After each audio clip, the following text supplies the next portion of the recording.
How are you feeling? How long have you been here? 3 months, May 17th. And what brought you? That's difficult to answer.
Eventually resulted in your being here in the hospital.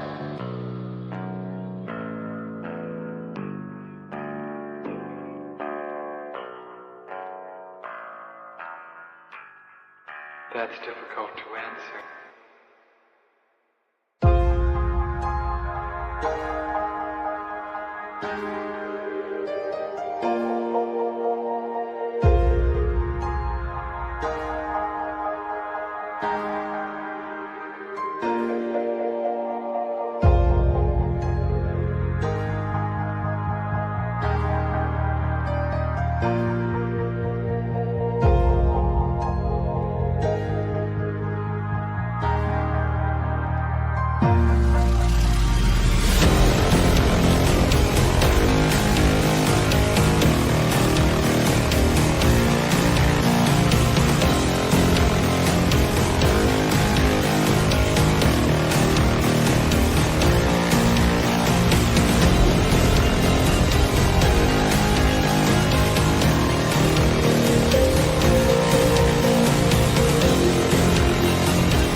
the end? There's a noise inside my head of crying people facing death. Is this the end? Is this the end?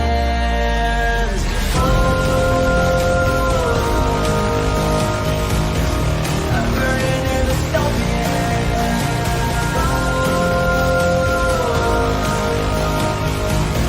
There's no place to hide.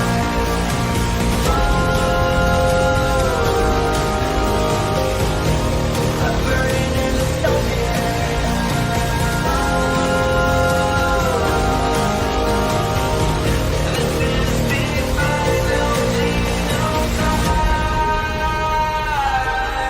What have we done to the world?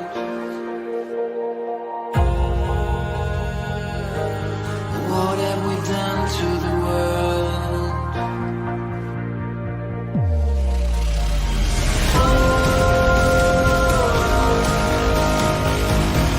I'm burning in the stone.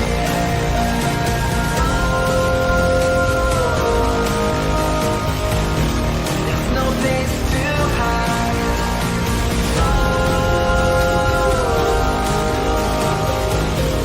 I'm burning in the stone.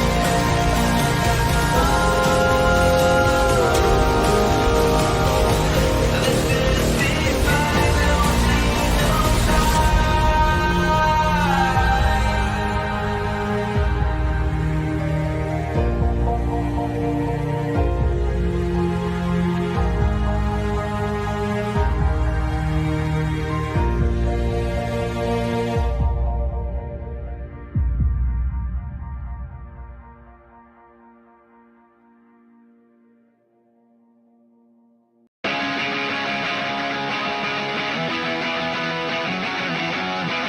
I don't wanna get married. I don't wanna be just like you. Nobody bothered to ask me. They said I ought to be just like you. Well, I could get a marriage license for a husband and me, so I could use the health insurance for my HART. Since I can file taxes with the same gender spouse, I shouldn't feel so bad getting kicked out of my house. Don't send me a rainbow. Your work has never done shit for me. Don't want a seat at your table. A fucking invitation to your party. Wanna celebrate a game on your cable TV? Well, trans lesbians are calling southern bodies stuff to eat. You paid the world for CEOs to suck on some dick. Well, all the kids on the street are getting belted with whips. I don't wanna be equal, 'cause I know I'm fucking better than you. Your moderation is lethal. Get on my way, let me do what I need to. There's no protection that this nation states can offer to me. Just solid branches do this in my gay bourgeoisie. So fuck off with your evil South American flag. The only colors that I need are the pink and the black.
Weil der Mensch ein Mensch ist, drum braucht er was zum Essen, bitte sehr. Es macht ihn ein Geschwätz nicht satt, das schafft kein Essen her. Rum links, zwei, drei, rum links, zwei, drei, wo dein Platz genossen ist. Weil ich ein in die Arbeit einmeinst und weil du auch ein Arbeiter bist.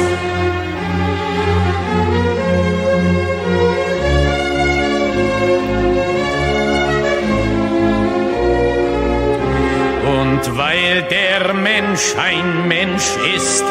Drum hat der Stiefel im Gesicht nicht gern. Er will unter sich keinen Sklaven sehen und über sich keinen Herrn. Drum links, zwei, drei, drum links, zwei, drei, und ein Platzgenosse ist, weil ich ein in die Arbeitereinheitsfront, weil du auch ein Arbeiter bist.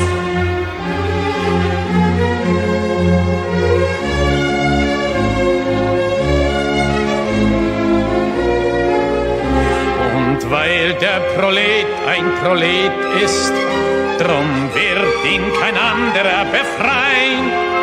Es kann die Befreiung der Arbeiter nur das Werk der Arbeiter sein. Drum links, zwei, drei, drum links, zwei, drei, und ein Platzgenosse ist, weil ich ein in die Arbeitereinheitsfront, weil du auch ein Arbeiter bist.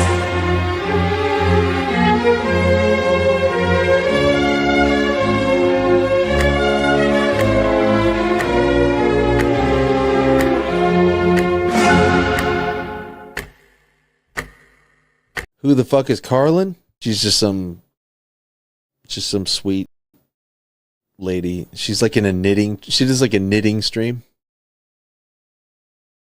She's like a knitting YouTuber. She does knitting. Здравствуйте, comrades. Welcome to Socialism Saturday. Socialism Saturday is when we watch the real far left, the farthest of the far left, the most dystopian of the dystopian.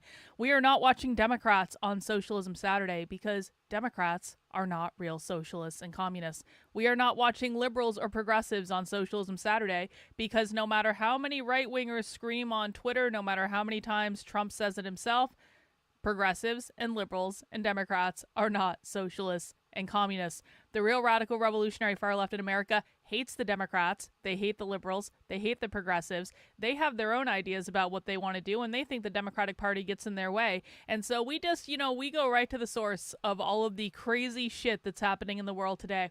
If you want to know why critical race theory and anti-racist education is taught in schools, it's the people we watch on Socialism Saturday. If you want to know who's doing gender ideology, queering your kids, transing your kids, drag queen story hour, all that stuff, actually hyper relevant to what we're going to be watching today. The people we watch on Socialism Saturday. If you want to know who's doing reproductive justice and shouting their abortion and free on-demand abortion up until birth, hey, it's the people we watch on Socialism Saturday. If you want to know who's doing climate change activism and talking about blowing up pipelines on the internet, it's the people we watch on Socialism Saturday. Literally every crazy idea that we have to deal with can be traced back to an origin point, and that origin point is the radical revolutionary activist left in America. There are way more of them than you think they are. They are hyper-organized, they are highly active, and, I have this crazy idea that if we sit down and we watch them and we look at their own materials, we'll learn about our enemy, because I don't think that we can actually defeat our enemy if we don't understand them. And currently, I think that the real far left in America is operating completely unopposed, because I do not believe that the right understands the left, because the right doesn't even pay attention to the left. Grant over on Rumble, I see your chat. Grant thinks the chat's not working over on Rumble. It's just because, you know what? Listen, the chat is much better on YouTube than it is on Rumble. I'm going to be honest, I get more viewers on YouTube than I do on Rumble. Maybe someday that'll change, but the chat is definitely working on Rumble, Grant. I can see you over here. So we're going to be doing something fun tonight because I've been wanting to do this for a while. And you know what? It seems as good a night to do it as any, because it is hot as hell out in New Hampshire. And I kind of just want to sit and chill and drink some beer and watch some interesting content. And, as it turns out, I have actually a whole bunch of content that I want to watch tonight. And some of this content is actually going to be stuff we've watched before on the channel, though we've never watched it for Socialism Saturday. So if you only come to the channel for Socialism Saturday, This will be completely new for you. If you hang out on the channel during the week, you may have already seen one of the things that we're going to watch, but that's okay because it was really good and we can watch it again. And the reason I want to watch it again is I want to make sure that we're gleaning as much information from this as we possibly can. Tonight, we are going to be doing a deep dive into the Queercore movement. What is the Queercore movement, you ask? The Queercore movement was a movement within the punk scene that it started bubbling up in the 70s, but really took hold in the 80s and into the 90s, where basically a lot of queer ideology developed in the punk music subculture. Now, that's not to say that everyone involved in punk subculture are queer. That's just not true. There's neo-Nazis that are in punk subculture too. So I don't want to give the impression that everything that has spawned out of punk is queer. However, there is a very specific subset within punk that did spawn a lot of this queer activism bullshit, where back in the 70s and the 80s, and you're going to see that in these documentaries, they were talking about abolishing gender. They were talking about abolishing the family. They were talking about queering social relationships. And even the song I played at the beginning, that was from 2017. The queercore movement kind of still exists today. They're still producing this type of music. It is still an active part of like the queer militant activism scene. And so there's a whole bunch of documentaries about this that we're going to go and watch, and I got a bunch of them queued up. Now, some of them are longer than others. This is a documentary from 1996 that I just found earlier today called Queercore, a Punkumentary, and this one is over on Vimeo. Finally available after 28 years, the first documentary about the North American queercore scene. Oh, look at that. That's going to be about 20 minutes long, so we're going to watch that first. I think that that's going to be a really good place to start. We've also got this shorter video, about 12 minutes long. I think we may have watched this, but we're going to watch it again anyway. The Long Queer History of Punk. So we're going to watch that. And then, to round it off tonight, we're going to be watching Queercore, How to Punk a Revolution, which is a documentary that we've actually already watched on the channel. We watched it about 7 months ago, but that's okay. We're going to watch it again because it's a really, really, really good documentary. I want to make sure we're getting as many clips of these things as we can. And this stuff is important to me because I am currently working on a book about the development of queer Marxism, and so I do actually have a whole chapter, and it appears in other places as well, but I do actually have a whole chapter dedicated to the queercore movement and talking about it, and so I want to make sure I'm doing my research. We're doing a research stream tonight. You guys are helping me research for my book, and the book is going to be called Queer Marxism. It's probably going to be out in maybe a month or two. I'm almost done the second chapter, so I'm going to be putting the second chapter up on the Red Menace Collective Substack, either tonight or tomorrow. It's pretty well set, but I do have a couple more rounds of editing that I want to do. If you want to read chapters of my book before I actually release the book to the public, you can head over to the Red Menace Collective Substack. That is redmenacecollective.substack.com. This is an exclusive Substack where I release draft chapters of my books kind of as I'm writing them. You guys can see the writing process unfold. You guys can see the research I'm doing. You guys can see the things I'm thinking about. You guys can offer feedback on the books, which is always fun. We already have the first chapter of the Queer Marxism book up, all about the Mattachine Society, which is kind of like the original gay rights, for men anyway, activist movement that happened in the 50s. So queer Marxism is not new. Queer Marxism has been around in the country for a long ass time. And so I want to do a little just quickly kind of explainer for people who might be new. Maybe you haven't heard me talk about this before. There are two different types of activism around what I'm going to call like the gay community, for lack of a better term, because queer is not the same as gay, but just follow me here for a second so you can understand how queercore fits into all of this. There are basically two strands of activism that people understand when it comes to the left and issues around sexuality. There's the normie gay activists, the normie gay liberal Democrat activists that literally just wanted to be able to get married and just wanted to be able to visit their partner in the hospital and all that. They're Democrats. They don't want to overthrow capitalism. They're involved in liberal causes like the Human Rights Campaign and stuff like that. Those are not far leftists. The far leftists are the queer revolutionary anti-assimilationist activists. So the Democrats and the normie gay liberal activists are assimilationists. They believe in gays assimilating to capitalist society. Queer activists are anti-assimilation. They do not believe in the gays or pretty much anyone else who identifies as queer to assimilate into capitalist society. They want to overthrow capitalist society, which of course we know means overthrowing the government. These two movements operated side by side for a long ass time, but they were always fighting with each other. In my first chapter where I'm documenting the Mattachine Society, back to the 1950s, the Mattachine Society was started by a group of communists who were using sexuality to represent an oppressed class. This is the first time this idea came up. This is the root cause of what queer Marxism is. Queer Marxism is a mutated strain of Marxism that is not directly related to like the foundational philosophy of Marx and Engels and stuff like that, although they were certainly inspired by it. But what happened is the Mattachine Society put this little nugget into the ecosystem where they're like, we are going to treat sexuality as an oppressed class. The reason that they did that is because at that time, back in the 50s, you were actually not allowed to be gay if you were in the Communist Party, which I know sounds weird now, but back in the 50s, during the era of McCarthyism, you were not allowed to be gay and be a member of the Communist Party. In fact, the founder of the Mattachine Society, whose name is Harry Hay, he actually got kicked out of the Communist Party when he came out as gay. They made him be in a fake marriage for years and all this stuff. He is the person that planted the nugget of queer Marxism to say, we are going to treat being gay as being the same as an oppressed class. Now, from that moment, you had the constant tension that exists to this day between the normie Democrat liberal gay rights activists who want to assimilate to capitalist society and the radical revolutionary queer Marxists who are anti-assimilationists and want to overthrow society. So these two kind of strains, they operate side by side, and sometimes they work together because sometimes they actually do have similar goals, but sometimes they do not work together and they do not have similar goals at all. So these two things are operating side by side. You get to the Stonewall riots in 1969. That's the radical revolutionary queer Marxists.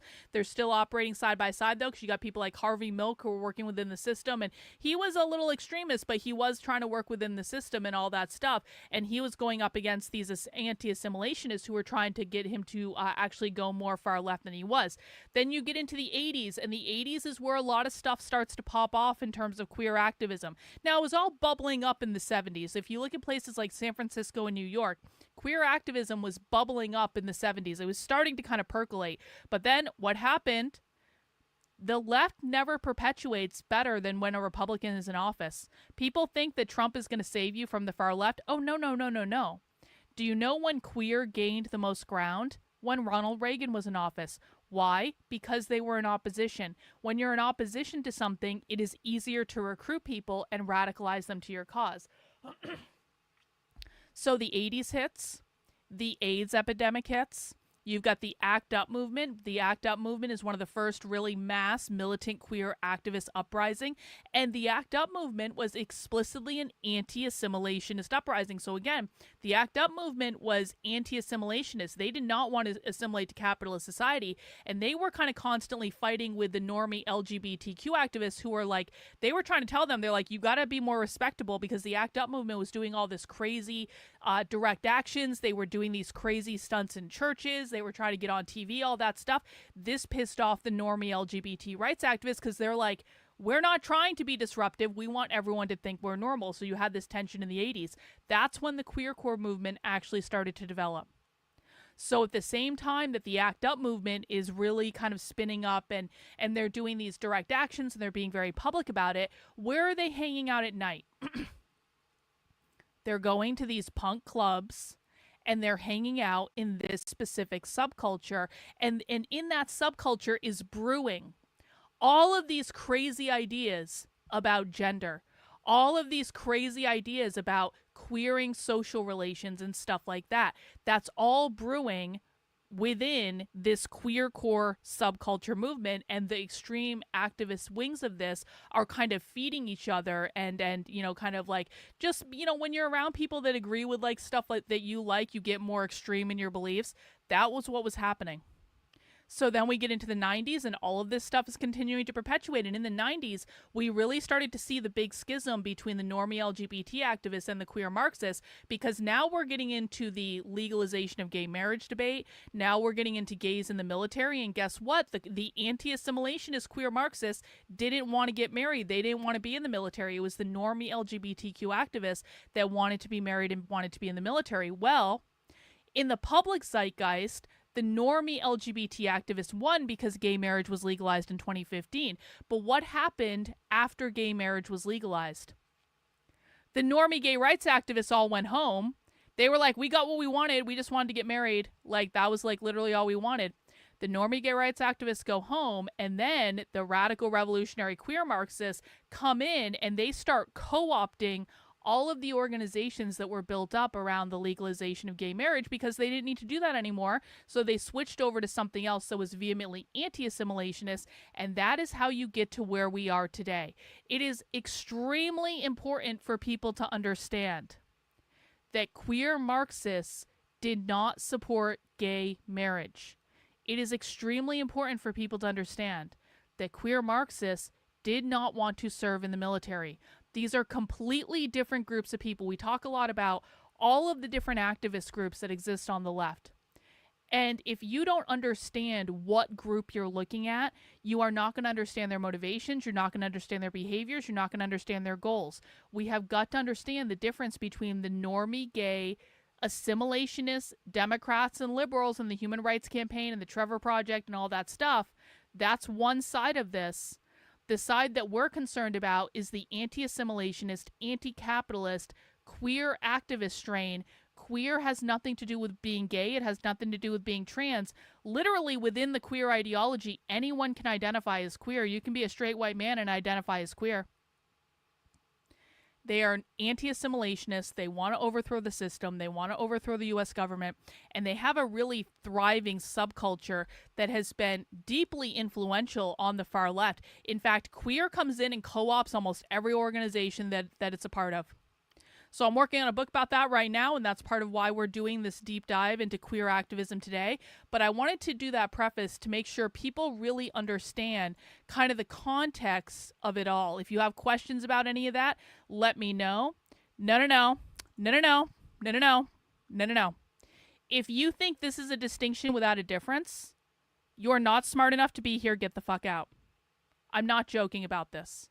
If you cannot understand the difference between normie activists who want to assimilate to capitalist society and radical revolutionary communists who want to overthrow the government, you're not smart enough to be here. Get the fuck out. Let us know if you want to stay, and we'll help you understand. But if this is your attitude, go back to Fox fucking News. So tonight we're going to be watching a whole bunch of documentaries about this, so maybe retards like this can start to understand the difference. Because I guarantee you guys, retards like this think that they're owning the queer Marxists by trying to get gay marriage repealed. This is the type of person, oh, here we go. I've been watching these people for 40 years, and they're all the same at the end of the day. I guarantee you guys, hey, Slappy, what is the left's definition of capitalism? Let us know in the chat. Slappy, you've got two choices. Tell me what the left's definition of capitalism is, or I'm going to permanently ban you from the chat. You can let me know. But I promise you, people like this, and he's probably going to end up getting permanently banned because he's obviously very stupid. People like this are the people who think that they're really getting one over on the far left by trying to repeal the legalization of gay marriage, when in fact the repeal of the legalization of gay marriage is going to end up leading to the overthrow of the nuclear family. It's going to end up leading to the destruction of the nuclear family. And people like this, because they're fucking stupid and all self-righteous, are going to go, we really got one on the libs. We showed them. We took back marriage, like whatever the fuck these morons are saying, when in fact they have ushered in the overthrow and the abolition of the nuclear family, and they're too fucking stupid to know it because they don't listen. No. There is one definition, bro. There's one definition and only one definition. Let us know in the chat.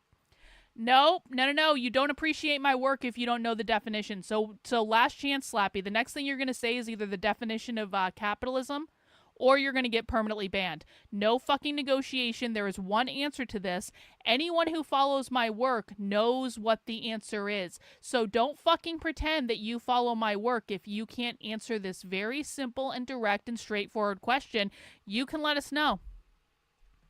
This is probably fat ass Jill, by the way.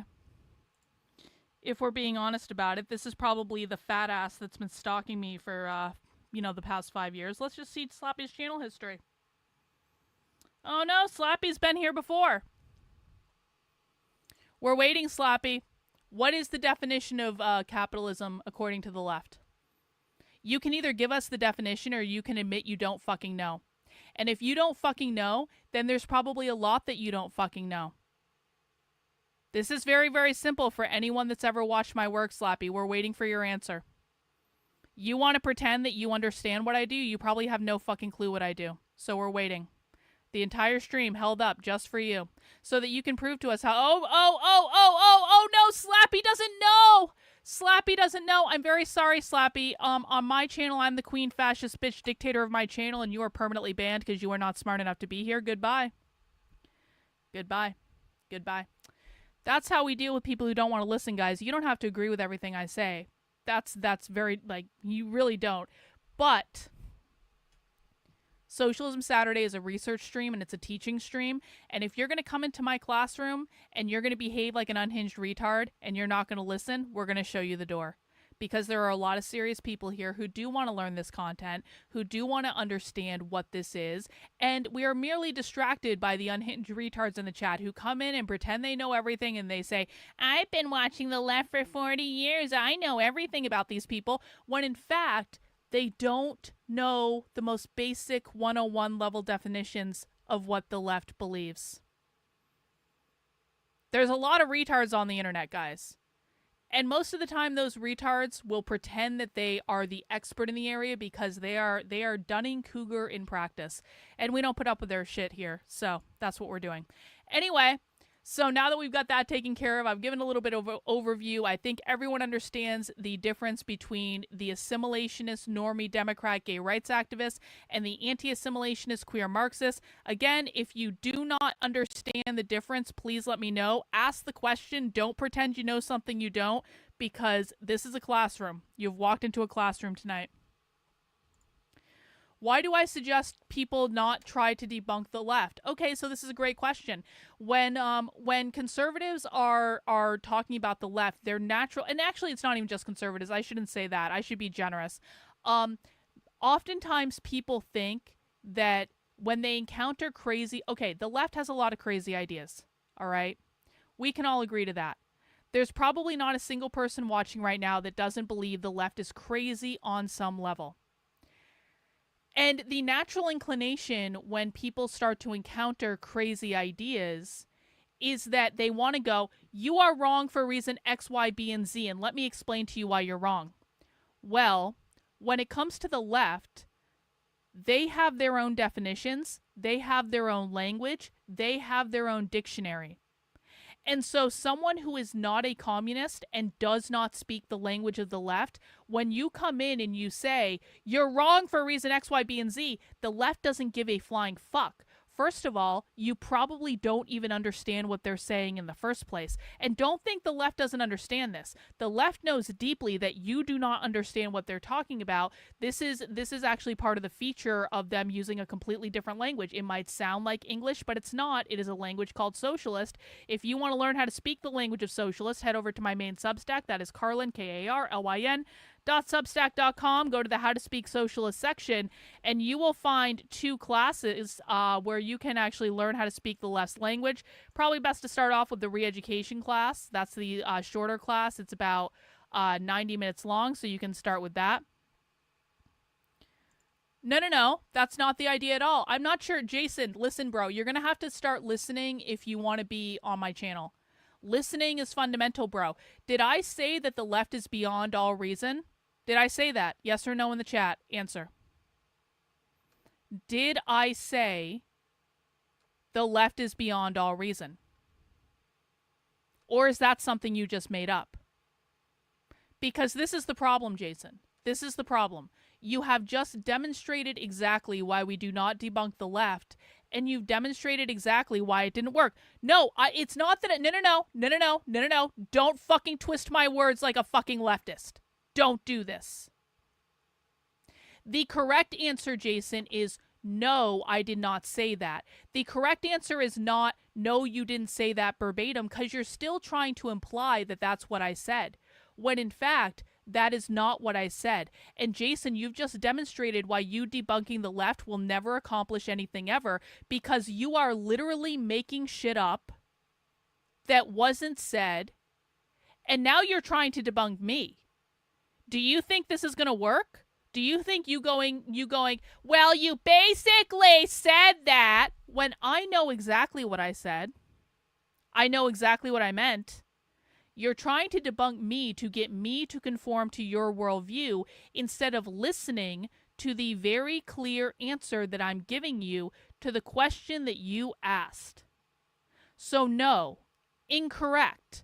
We don't debunk the left because the left speaks a completely different language than you. You can find out what that language is by going and taking this class on my Substack. It is completely free. And you have no fuck off idea what the left is saying. So when you go into a leftist community and you go, hey guys, did you know that's not the real definition of capitalism? Or hey guys, did you know X, Y, B, and Z? Like you know something they don't. I promise you, Jason, you don't know shit. You don't know anything they don't know. You don't even understand what they're talking about. So if you want to know why we don't debunk the left, it's real simple. Here's an exercise that every single person can try. Go sign up for your local Democratic Socialists of America.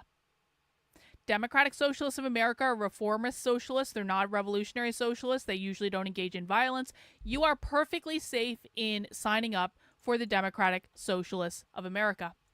Then I want you to go to a meeting with the Democratic Socialists of America, because they always have meetings. They're always getting together. You can do it on Zoom probably. You might be able to do it in person, whatever. But I want you to go to an actual leftist event. I want you to talk to real leftists in the real world. I don't want you watching Fox News or clickbait bullshit on Lips of TikTok. I want you to go to an actual leftist event. And I want you to say to them, excuse me, sir, did you know that your definition of this is wrong for reason X, Y, B, and Z? And then I want you to watch what happens.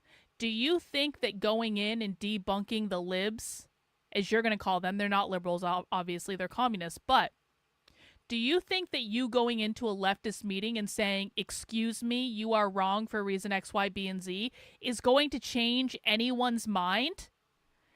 So go, okay, Jason, here's what I want you to do. I want you to go to a meeting with the Seattle Revolutionary Socialists explicitly. The Seattle Revolutionary Socialists meet, like, what is it, every week on Zoom? You can find the Zoom on their website, Jason. You can go in and go to a meeting with the Seattle Revolutionary Socialists. And when you go to a meeting with the Seattle Revolutionary Socialists, I want you to say to them, and I know this is a topic they cover explicitly because I've been in their meetings, I want you to say to them, excuse me, do you know that it's a really bad idea to abolish the nuclear family? Because the nuclear family upholds society, and I want you to see what they say to you.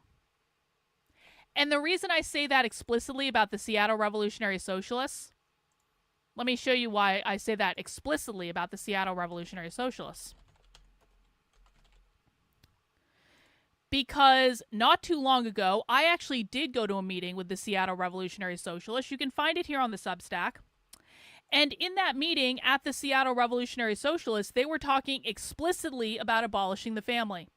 And you can go find the clip over on the Substack. You can see exactly what was said in that meeting. Hey, Jason, here's another thing you can try. Here's another thing you can try. Do you notice the Seattle Revolutionary Socialists are still wearing masks? Do you understand why they're doing that? No, of course you don't, because you're not here to learn. You're here to bullshit, right? But I'll tell you, the Seattle Revolutionary Socialists still wear masks to all their meetings when they're around other people. Jason, I want you to go to a meeting with the Seattle Revolutionary Socialists, and I want you to say, excuse me, do you know that masks don't prevent the transmission of COVID? And I want you to see what they say to you. Are there any other debunks you'd like to do? Because I promise you, Jason, I promise you, if you go into any of these meetings and you say, excuse me, do you know that masks don't work? And here's a study that says that masks don't work. And do you know that COVID is over? I promise you, they're going to laugh you out of the fucking meeting. You will have wasted your time. You will not have done anything productive. And you probably will have pissed them off too. So the reason we don't debunk them, Jason, it is a giant fuck off waste of time that accomplishes nothing. And in the meantime, every single time you are spending energy debunking people, you aren't learning shit. So that's why. That's why. Now, if you want to stick around and learn, please go ahead and stick around and learn. But end of conversation on that one. Anyway, guys, speaking of my Substack, it is the very best place to support my work. If you want to help me expose and decode the left to more people and teach more conservatives why they're batshit stupid if they think they're going to teach the left anything, please head over to my Substack. That is Karlyn, KARLYN.substack.com. You can sign up for $8 a month, $80 a year, and support the work I'm doing. I am completely 100% independently funded by people just like you.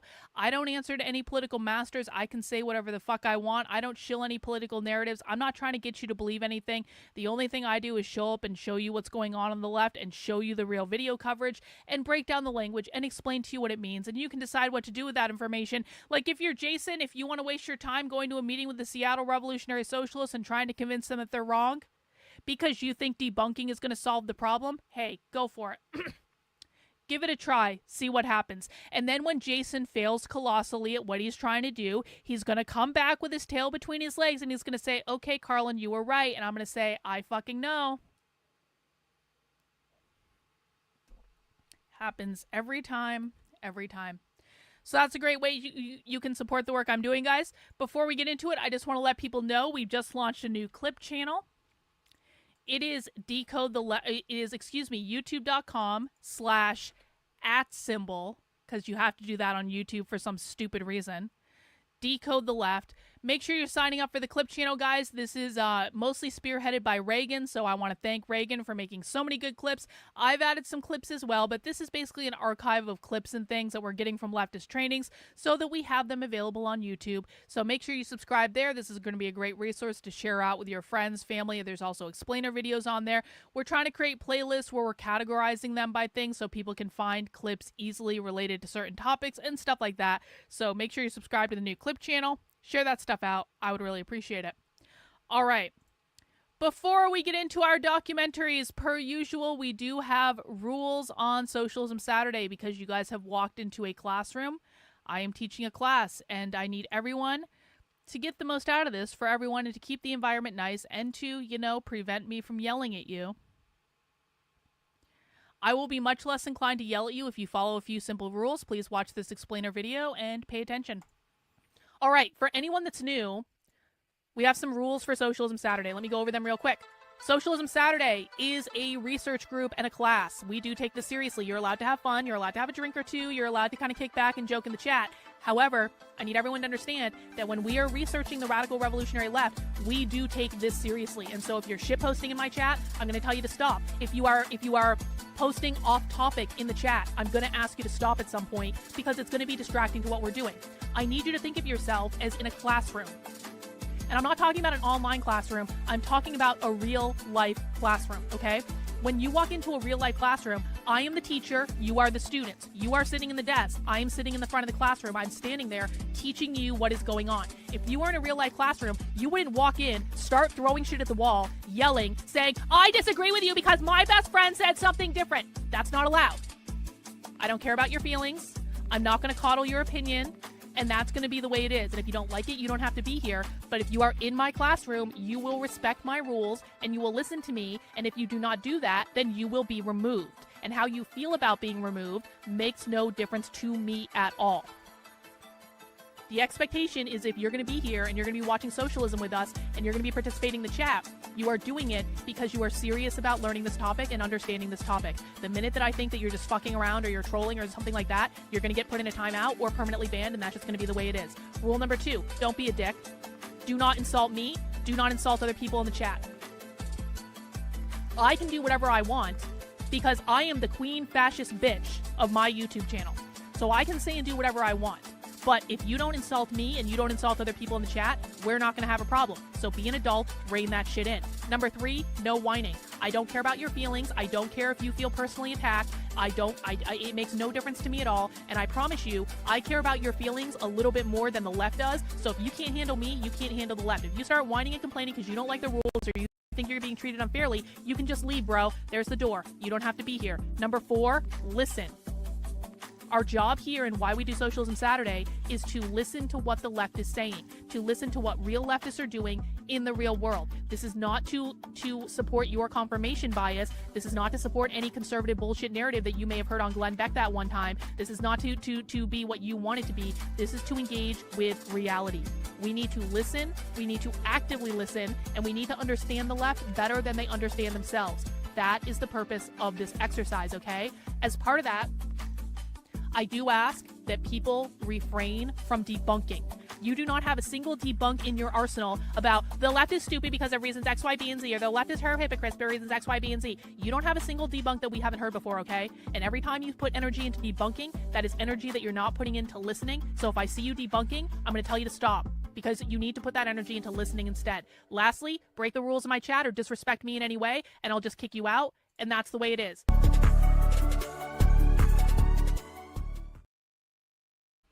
All right, guys, before we get into it, I just want to acknowledge a couple super chats that came in. Average person, here's to hoping the retards stay out. Yeah, the chat is just as committed to keeping the retards out as I am. I appreciate that. No Mayo was late yesterday. Your early rant was fabulous. Thank you, dog. Hey, I appreciate that. If you guys want to support the channel, I do have a super chat goal that we do on Saturdays for a nominal $100. If you appreciate what we're doing here, feel free to throw in $5, $10, $100, $500 if you really want to. You can give me more than $100 if you want. I'm just saying.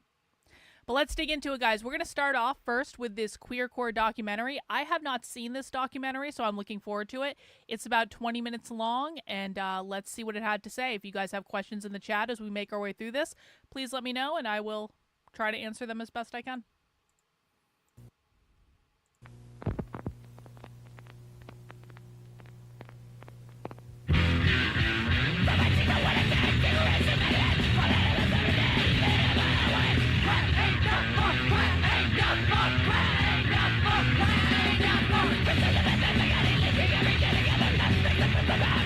Okay, hang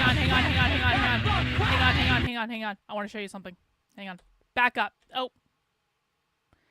Homocore, homopunk, outpunk, queercore. I just want to note that because this movement went by a bunch of different names. And so, all of these things basically refer to the same thing.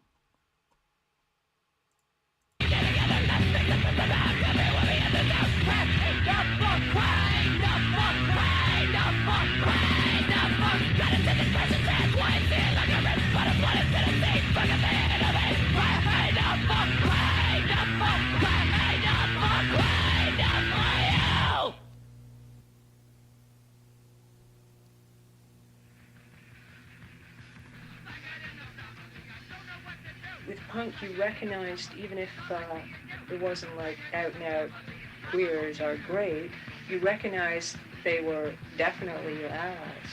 You know, definitely your allies. I fucked up my knitting. I have to take it apart, and I'm really upset about it, by the way. Homosexuality.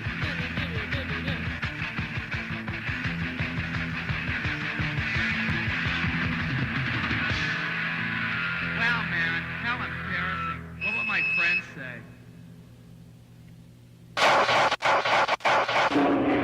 We would talk about how bummed out we were by, what the gay men scene had become. And we wanted to do something, right? When I was in the States, I'd been to something in Chicago in 1990. Bruce LaBruce is involved in this, yes. Dispute, and it was a gathering of people who did themes. And I've always been into underground media. It was always my big thing.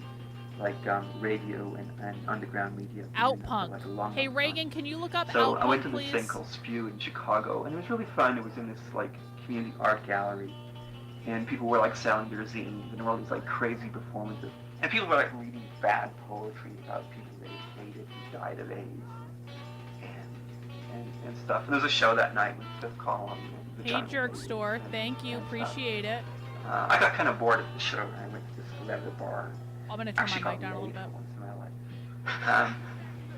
So anyway, the next few thing was in California, and it was way too expensive. We couldn't go, so we thought, hey, we'll do one in Toronto. That was like 92, I think.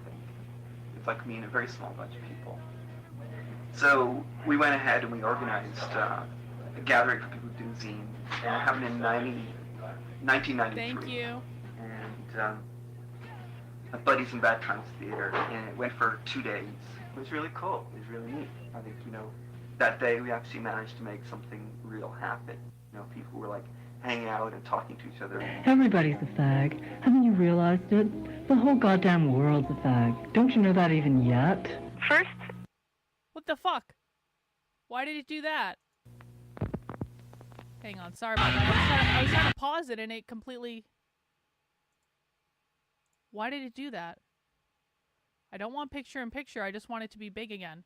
How do I make it big again? What the fuck just happened? Lame. I wanted to comment on the everyone's a fag thing and then it completely fucked it up. Why can't I make this bigger again? There we go.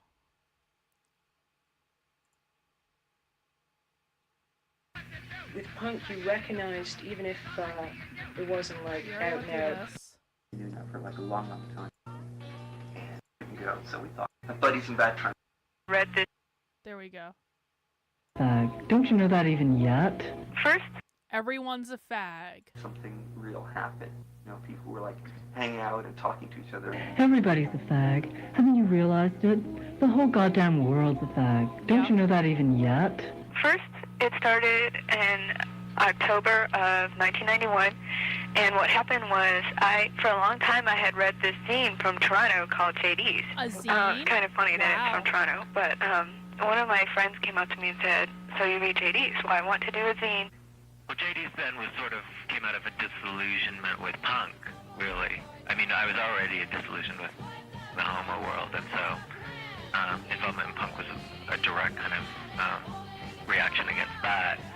But then when I got into punk and got beat up a few times and found out that when I got involved with it in the mid '80s, there was already this huge kind of homophobic element in it, which probably wasn't there as much in the late '70s.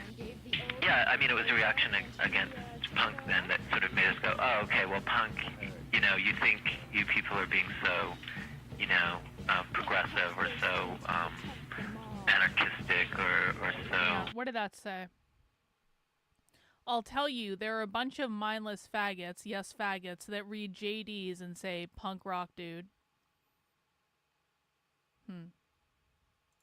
Progressive or so anarchistic or so revolutionary, then why are you why can't you, like everyone else, why can't you accept this? If you think you're so radical, then why don't you acknowledge your fetishization of each other, like of male punks to one another, and I just want to note something. So for people who haven't read zines before, so one of the projects that we're working on is, and I'm doing this through my Center for Left-Wing Studies, I'm trying to create an archive of zines over the decades, because zines are really the propaganda tool of the far left. They create zines for literally everything. Zines are like small batch, like handmade publications that, they make to teach people about their ideas, to recruit people, to radicalize people, all that stuff. They make zines about everything. But what I want to say about them specifically is that if you've never actually looked at zines before, the aesthetic of zines looks like it's out of punk. And so I'm not suggesting that zines weren't always around, because they kind of were. I have zines going back to like the 60s. But I do think that the influence of this was very, very strong, just from like you can see the aesthetics of it. You can see the aesthetics of it. You can see that they're going for shock value with a lot of these zines. I have a zine called Tim Tum that is a Jewish queer zine that's about a Jewish boy cutting off his dick and shows pictures of it. Like, I mean, they were going for that shock value. And so I think that it's hard to watch something like this and not understand that this is the aesthetic that was hugely influential on queer activism today and queer propaganda when you actually just look at it through the ages. And if they influenced the aesthetic, they probably influenced a lot of other stuff as well. Yes, zines are hugely effective at spreading their ideas. That's why they use them. The erotic charge of the mosh pit and all that stuff. As everyone sort of knows by now, we kind of presented it as a kind of full-fledged existing movement with many members, and we kind of painted this fictional portrait of Toronto as this hotbed of homocore activity with like lots of members and everyone fucking each other, you know. And Bruce LaBruce was created as this kind of punk kind of poster child that was supposed to be this kind of sort of gay punk figure that we were sort of trying to get at. So it was just kind of an idealization of that kind of thing. Being a fag is a definite plus. To get people to change and lift themselves up to a higher ethical level or higher level of awareness, you want to do it by attracting them instead of forcing them. But one of my friends came up to me and said, "So you read JDs? Well, I want to do a zine from Ohio that's like it, and can you help me?" So my friend, whose name was Noah, basically he like took control and he like did the first issue and everything, and I kind of helped him out with layout and everything, and we basically just wanted to start a queer zine that was positive and like could get the word out. So I just started doing something that was mine, like the way I wanted to do it, and the kind of stuff that I would be interested in reading about. And I think that's what the essence of doing a zine is, just doing something that you personally would pick up and you would buy and you would read. So basically it was just our idea of punk, which is like the do-it-yourself ethic. Like, this is what we want to do. This is what we want to happen in this, and we're going to make it happen for ourselves. We're not going to wait around for someone to do it. You don't want to make communication. Another reason they like zines. Can anyone guess? Can anyone guess what? We need to find this JD zine, by the way. I don't remember if we have this one or not. Can anyone guess what the main appeal of zines is in regards to leftist activism, based on what you just heard? They want to do it yourself. They want to act outside of the what? Can anyone guess? What virtue does doing a zine have for leftist activism? Okay, being underground, yeah, sure, but what does that mean? Oh shit, I can turn the comments on the screen. Outside of the system, what? Yes. Take the capitalist structure out of it. So they're not producing glossy magazines. They're not doing these branded things where they're trying to be respectable. These are things that they're scribbling on. They're being as offensive as possible. They are doing it outside of the capitalist system. Exactly. You guys got it. An elite thing. And I think that's really a lot of what punk was about, you know, a hands-on, do what you want, of the people type of a thing, you know. You didn't have to worry about that you didn't have access to the media, to television and book publishing or whatever. You made your own.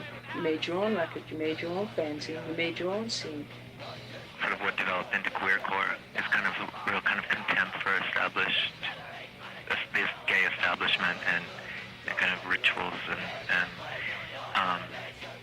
that kind of bonding through kind of communal ideas is coming out, and because it's very reductive to like expect everyone to go through the same experience, and it's very kind of oppressive to, you know, force people into certain emotional dynamics that they wouldn't necessarily be comfortable some people, jump too soon to like just be very reactive towards mainstream gays and stuff. But I think it's important to have something that's constructive and not just being reactionary, like kill the mainstream gays like certain other zines has done. It's to try to figure out, well, is there something that makes us different from those people? If so, what is it? Your big worry is who you're going to be fucking in the bar that night, and you've got like your haircut and your nice little pale lemon sweater or whatever, and like you're just a fucking asshole. Like after all that's been done to you, you never thought about that, and you never said at some point you say to yourself, I'll never do this to other people. I hate the way this feels, and I can't control you doing this to me, but I can control if I do this to other people. And if there's one thing I'm never going to do, it's treat other people like this. It just goes to show you that queers can be real assholes. Yeah, real. Like, they don't have a monopoly on, straight people don't have a monopoly on idiocy. When they're saying straight, what do they mean? Pop quiz. When they're saying straight people, what do they mean? And by the way, I will prove this when we watch the Queercore documentary. They say this explicitly when we get to that third documentary. When they're saying straight people, what do they mean? Do they mean heterosexual? Do they mean one man and one woman? Or do they mean something else? They mean squares. What does that mean? Jack Store CEO. What does that mean? They mean normal. They mean, no, I wouldn't say traditional necessarily. Straightness is subscribing to the norms of capitalism. To walk the straight and narrow. When they say normal, or straight, they're talking about people doing subscribing to normativity, the norms that uphold capitalism. So they're not saying, when they say straight, they're not saying one man and one woman. They're saying, you are subscribing to these capitalist values. You are subscribing to assimilationist values. Just really seems really empty and really difficult to make friends. And it doesn't seem like people are treating each other like human beings to me. It seems to me that people are treating each other like commodities.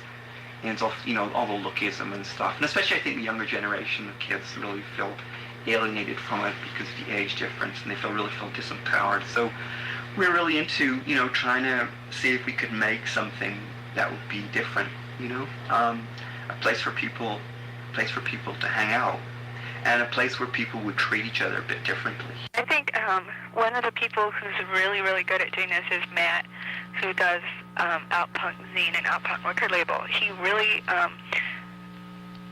emphasizes queer youth, and I think a lot of people who do zines do that because when they grew up, they were so isolated, and a lot of the people who are the older queer punks now. I want to read that. I want to read this. We need to find this.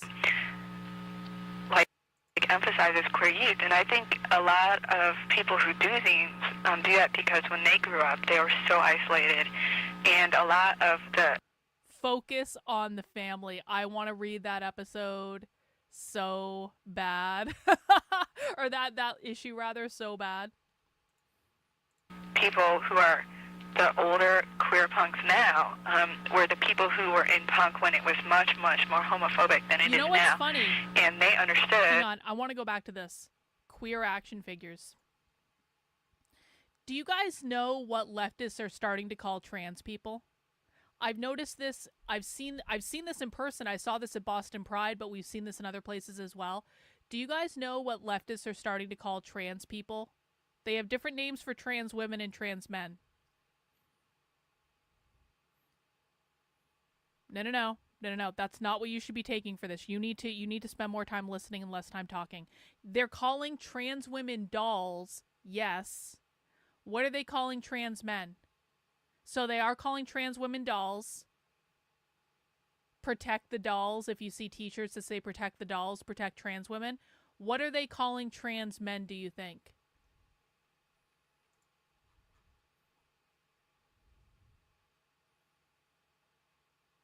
Anyone know?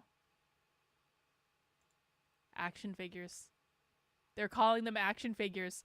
Protect the dolls and protect the action figures. That's exactly right. Do you know where I heard that? I heard that from Boston Public Library. The booth that they had at Boston Pride, they were literally, I probably have it in my zine stash back there. They were literally handing out flyers saying, protect the dolls, protect the action figures.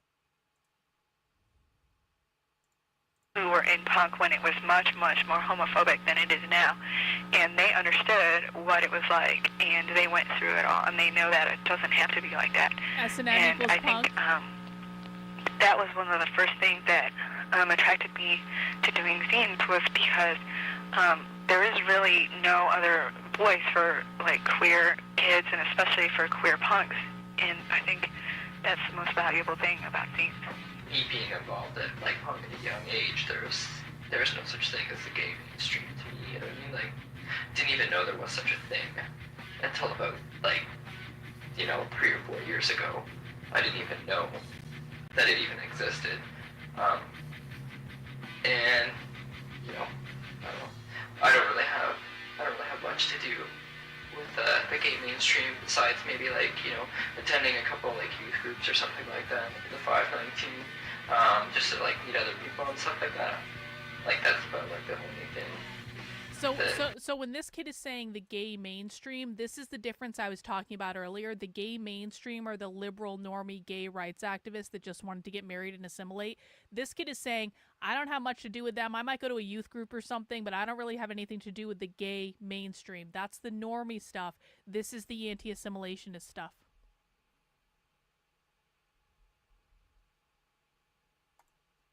These terms sound like they're leaning into the fact that they are fake. Nope, that's your interpretation of it. I suggest you put that aside and actually learn what they're saying. They are not leaning into anything being fake. They do not believe this is fake. They have different values than you and a different way they see the world, and in order to understand them, you're going to have to put aside your conservative bullshit and actually listen to what they're saying. That I'm in touch with, the mainstream. Other than that, nothing. The whole queer scene in a whole is just a walking closet. It's bullshit.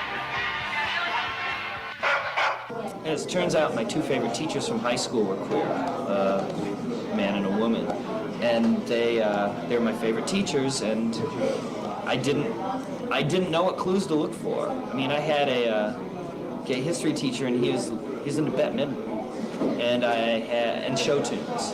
And I had my dyke English teacher who had a record player in her room, and she played disco records. I just thought it was garbage. I was like, here, let me play you this Patti Smith, and she hated that. It was really hideous to have to be, have to listen to disco. And I was one of those people that was like, burn the Bee Gees, I grabbed as many records I could and just burn them in our, we had the big disco sucks on our shirts and everything. But that was more for the metalheads. I just didn't like it because I just thought it was vacant and boring. But it's true, it's either Village People or it's like Judy Garland. You have to listen to Judy Garland or like, My Fair Lady and stuff, and it's just yuck. I do like Judy Garland. I'm sorry. Yeah, so do I. I like Judy Garland because it draws rules.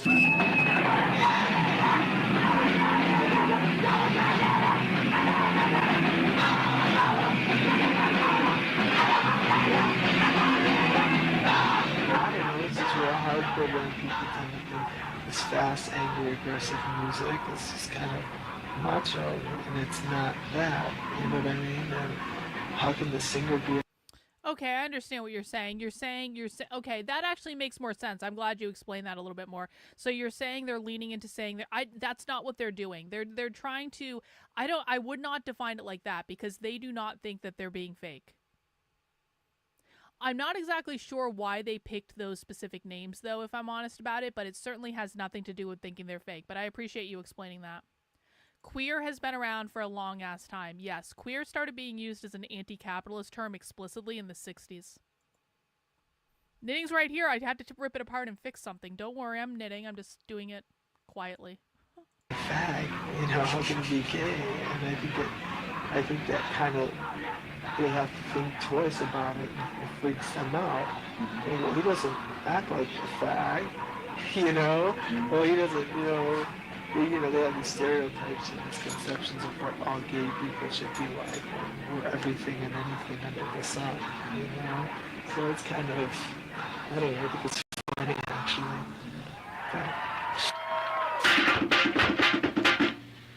I guess the thing is, I mean, there's always this ambiguity about bands, you know, it's like if there's one person in the band who's queer, you know, does that make it a queer band? June of '91, and he recorded them with some friends, and then he got a good response from the people that he played the tape for, and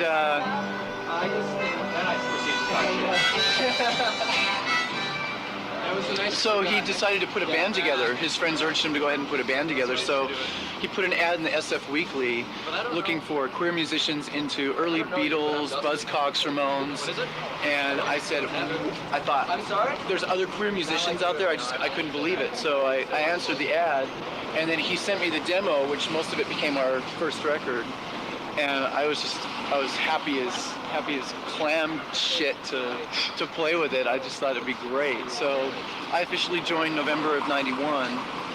So it's like 4 years ago. Cool. That's the history. This is my boyfriend wanted.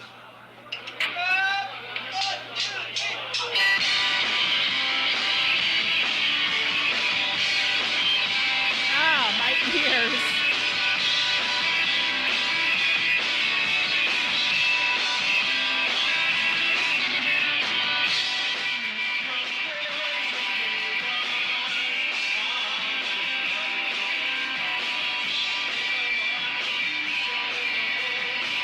I think you can find sexual persuasions in just about every form of human, you know, Scottish, Irish. You're gonna find some Irish fags. Are there any Irish fags here tonight? There you go, right there. Any black fags? No, fags in general. Hi! But I think you touched on the larger question, and that is, what is there to fear? What do people have to be afraid of? We're out to convert all of you, every single one of you, to being a full-fledged homosexual. Punk, when it started, there was a lot of... Do you see what that said? Heterosexuality is not normal, just common. Okay, maybe that doesn't say homosexual. Punk, when it started, there was a lot of... there really was the potential for... you know, queer stuff, and there was, it was definitely there. I mean, if you look at stuff from 76 and 77. Did you find that family zine bot? In that family zine, they have a graphic that says to gun down straight acting gays. Well, that's real nice of them. Can you DM that to me, please? I would appreciate it. And there was a lot of androgyny, and that was almost a de rigueur thing to not be able to tell if you were a boy or a girl. You know, you can look at all those kind of photos and very androgynous figures. A lot of strong women to start with. A pretty high percentage of women in bands, you know, that was really encouraging. I think that's one reason I thought, oh, this is something, you know, we women are doing too. Okay, I'll go with this, you know. This is a playground I'm allowed to play in. There was queer stuff there, but it was really not always spoken. It was kind of just under the surface, you know. The thing that actually probably woke me up, being 34, I'm not really, you know, a young punk anymore, but my punk rock when I was 13 and 14 was Kiss, Alice Cooper, you know, the real out there sort of glam stuff, David Bowie. I liked all the androgyny and the wildness.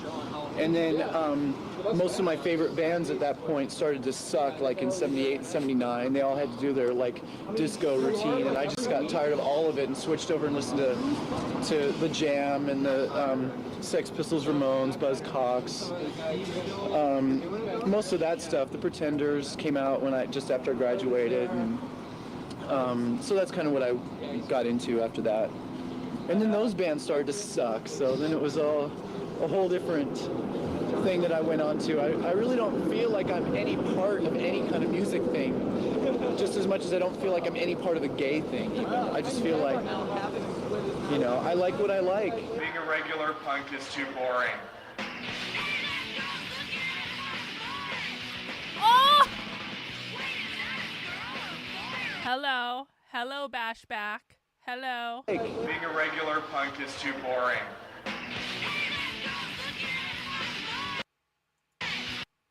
Hello, Bashback.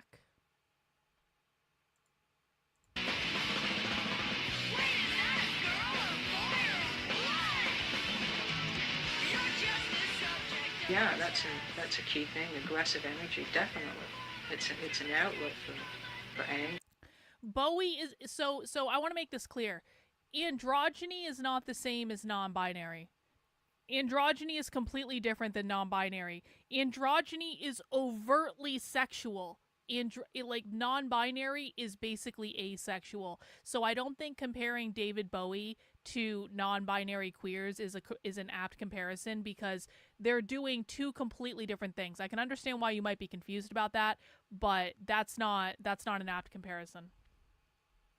You found it and put it in the Discord. Thank you. I appreciate that. That's awesome. Average person, all right, back from the DSA event, got some stuff, but nothing too interesting. Hey, I appreciate that. Guys, just as, so one of the things, if people want something to do that can actually really help out, if you guys have a Democratic Socialists of America near you, like a chapter near you, go and join them. Go to their meetings. Find out what they're talking about. Let me know if they're having Zoom meetings I can listen in on.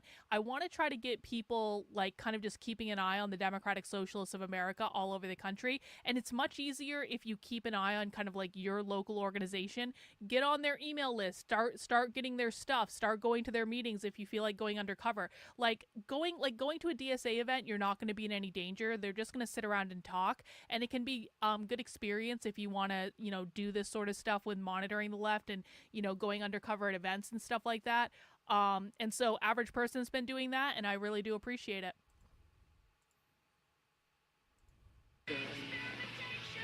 Impatience and violence. Yeah, sure. It's supposed to be violent. It's part of its excitement, I think. And a lot of people, when they see punk, they think, oh, this is like these are like violent animals, barbarians. They didn't see the irony in it. Using you engaged in a comradely debate. It's that idea that excellent. That the violence used to defend yourself is not the same as violence. Violence used to fuck you over and take something off you. I don't think it should be about style and image, because I think if that's what it's about, if it's saying, oh, well, those mainstream gays, they've got those nice, expensive haircuts, but we've got tattoos. And they got those nice sweaters, but we've got band t-shirts. Fuck that, that's just style. I don't think that means anything. It's just an alternative form of consumerism.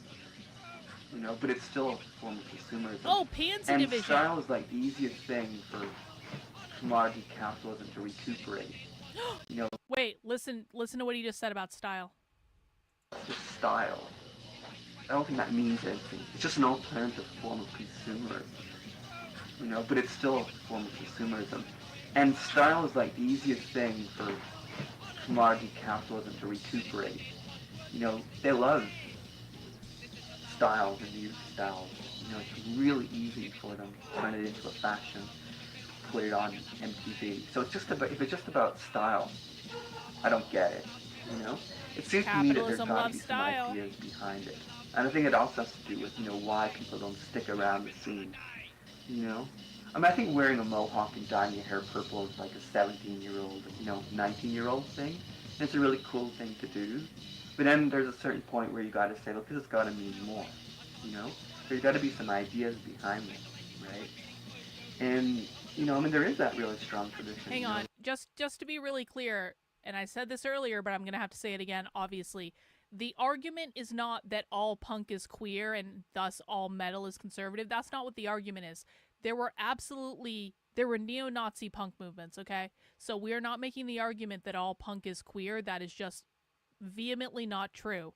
What we are making the argument on is that there was a queercore movement within punk subculture that perpetuated queer ideology, and we want to be very specific about this. No, it's not demonic. This is incredibly unhelpful. It is not demonic. It is simply what's going on in reality. So labeling something demonic doesn't actually solve the problem. So they perceive that living in a capitalist country, they have constant imposition of violence being imposed on their person? Yes. That's exactly right. Capitalism is literally violence, and by living in a capitalist society, they are having violence enacted upon them. Maximum rock and roll, which is, what I read in the 80s, much more comfortable reading it than going to shows which were like really straight. Or profane existence. No. If you're going to be on my channel, I need you to listen to what I'm saying. See, this is the trick. Didn't we just see someone else do this earlier too? Well, Karlyn, I know that's not what you meant. Wink, wink. There's exceptions. Wink, wink. No. What I am fucking telling you is that not all punk is queer. It is not the exception. That's not what I said. I am telling you that this is a specific subculture within the punk community, not that all punk is queer. If you think that all punk is queer with rare exception, you are wrong and you are not listening to what I'm saying. So open your fucking ears and actually listen. My God.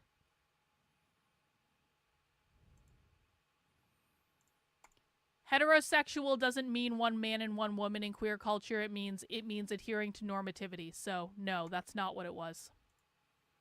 Or like really cool bands like Los Crudos or Propagandy or Born Again. When you see what those bands are trying to say, you can see they've got a really strong message, and it's not just about style. And it's not just about being cool. They have things that they want to say.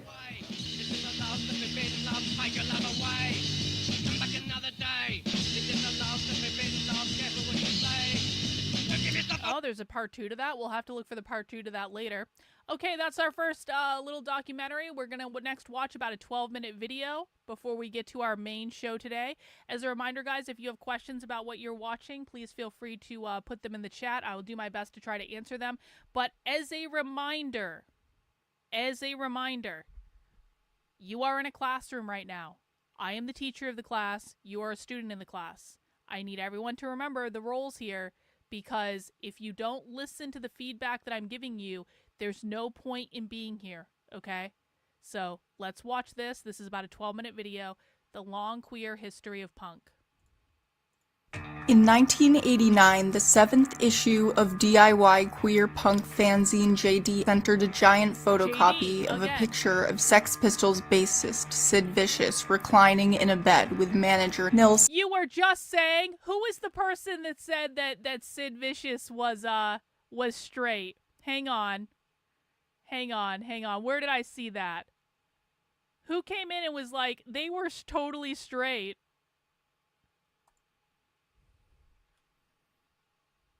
Sid Vicious was straight, huh? You sure about that?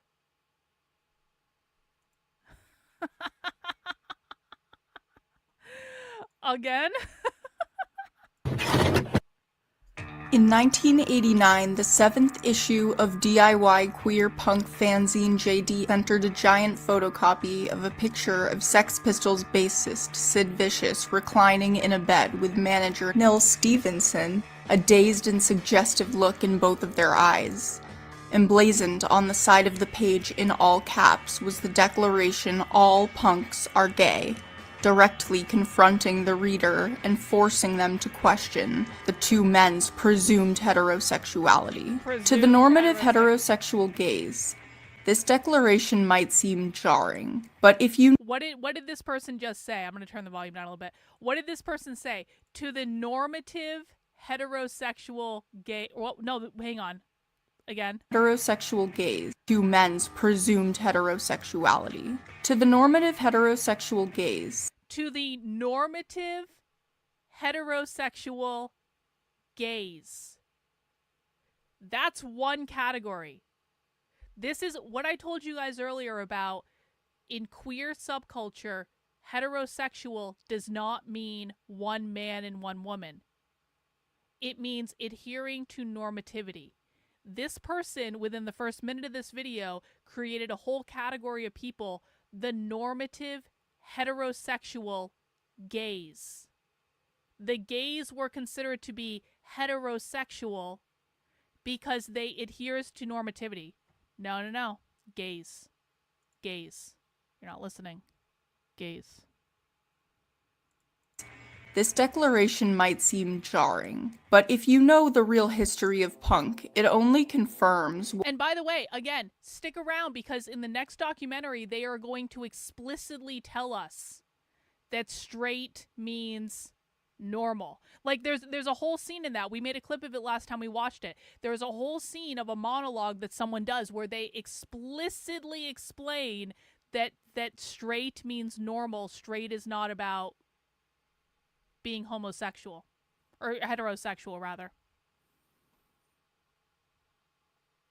Heterosexual gaze means homonormativity. Homonormativity, for people who don't know the term, you're gonna become very familiar with this term by the end of the show. Homonormativity essentially means gay people who were assimilating to capitalist normativity, gay people who were assimilating to the normative lifestyle of the straights. Essentially, it means gay people who wanted to get married, just buy a house, have kids, have a nuclear family, get a dog, have a corporate job, all that stuff. That's considered to be homonormativity, and it's basically no different to them than heterosexual couples who want to get married in a monogamous relationship and all that. Remember, queer Marxists did not want gay marriage because queer Marxists didn't believe in monogamous state-sanctioned relationships.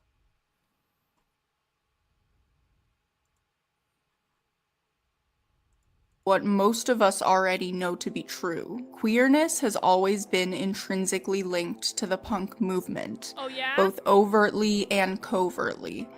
As Alexander Doty writes in Making Things Perfectly Queer, queer readings aren't alternative readings or reading too much into things.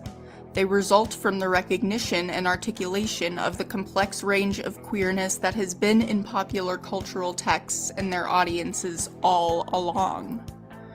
The word punk has a deep and storied queer lineage. The term punk was documented to first appear in a medieval folk song called Simon the Old Kinge, also called Old Simon the King, which was eventually recorded in 1991 by Matty Pryor and the Carnival Band on a compilation of medieval carols. And in the song, the word punk is used to refer to a sex worker. Nope. Their goal is not to be different. Their goal is to be anti-assimilationist and anti-normative. Their goal is to be anti-capitalist. Normativity means norms that uphold capitalism. It's not about just being different for the sake of being different. It's about being anti-assimilationist and anti-capitalist. Does marriage connote property to the left? Yes. They consider marriage to be a form of propertied relationships, monogamous marriage specifically, and it has to do with it has to do with perpetuating the nuclear family. The nuclear family is considered to be a form of private property because you can pass your actual property, your houses, your wealth, etc., from parent to child. And so marriage is considered to be a normative relationship, and the nuclear family is what reproduces capitalism. So they want people essentially outside of the nuclear family, outside of normative capitalist social relations.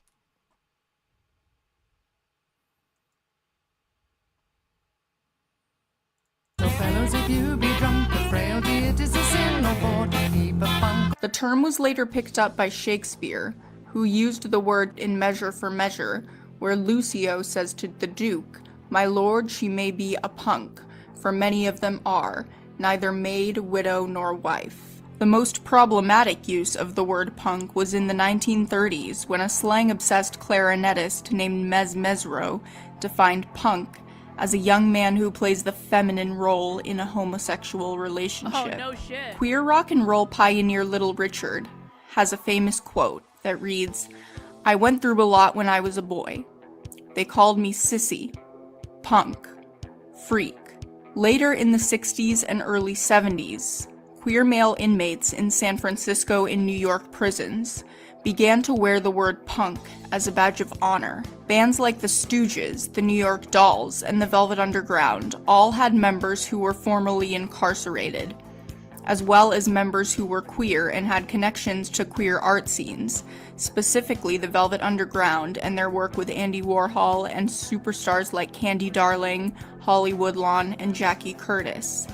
These bands also experimented with gender fluidity and nihilistic camp, which, as Nathan Lai writes in Afropunk, presented a version of rock that was free from the musical pretensions and relentless heteronormativity of the prog generation. The queer roots of the punk movement in New York can be traced back to Jane County, the visibly transgender performance artist and frontwoman of CBGB and Max's Kansas City residence, the Electric Chairs. Jane County and her rebellious, unabashedly queer, irreverent performance style influenced all of the punk movement to come after her, including one of the most important musicians of arguably any generation, which was David Bowie.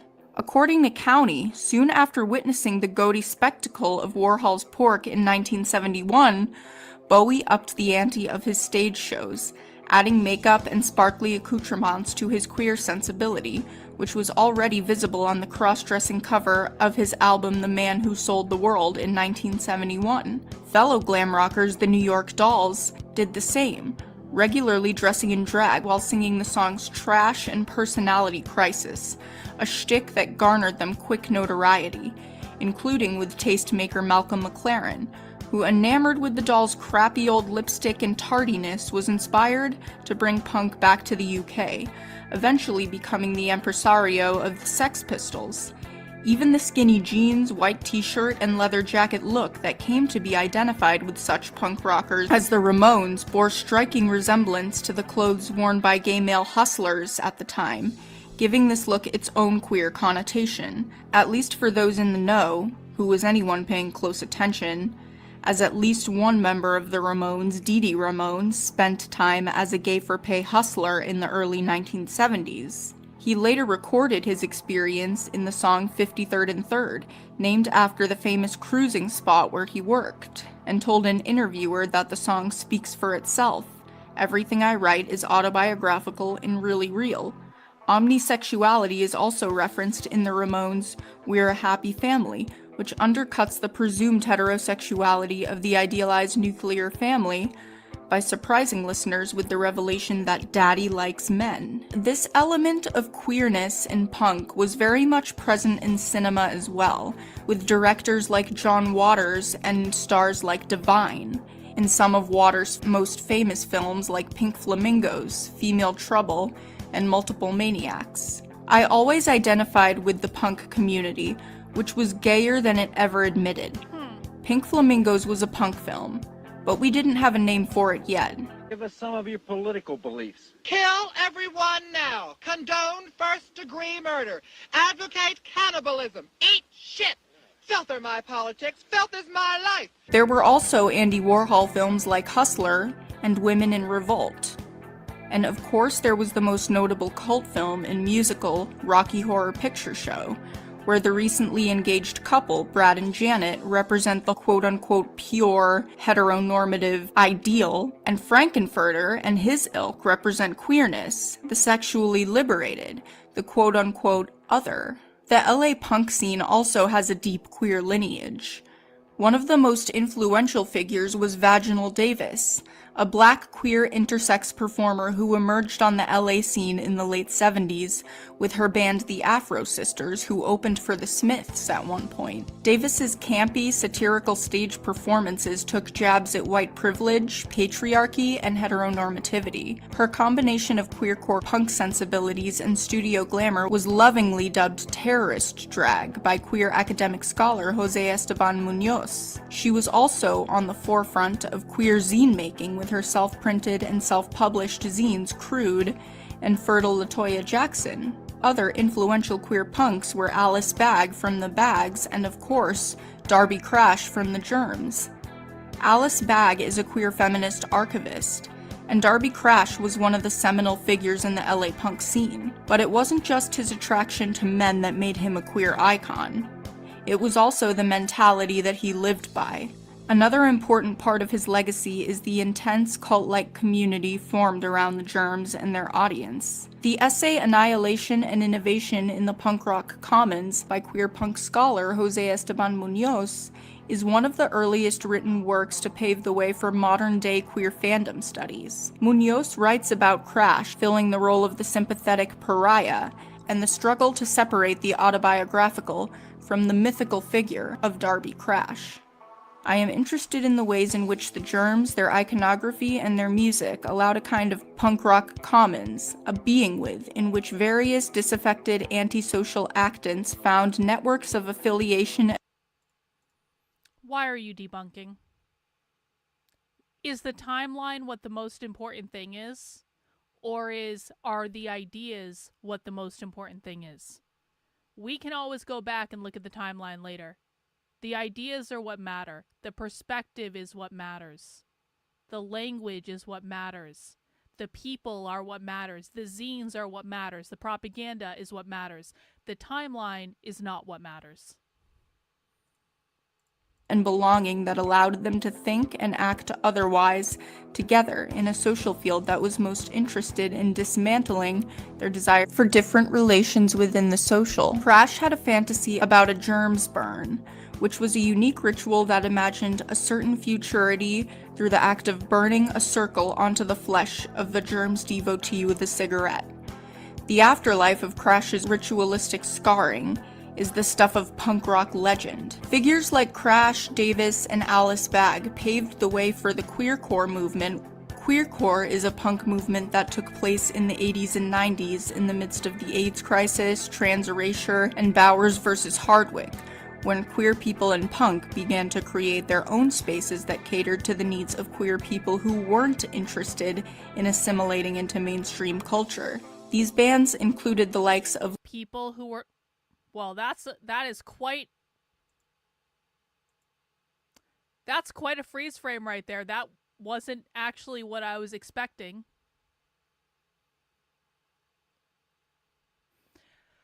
But the bigger point I'm making is that they just said that queer is anti-assimilationist. Listen again, and we're rewinding.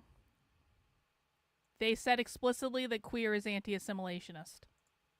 Began to create their own spaces that catered to the needs of queer people who weren't interested in assimilating into mainstream culture. These bands included the likes of Limp Wrist, Pansy Division, Los Crudos, Team Dresch. Hang on, Pansy Division. I want to show you guys this. I forgot to show you guys this. Hang on.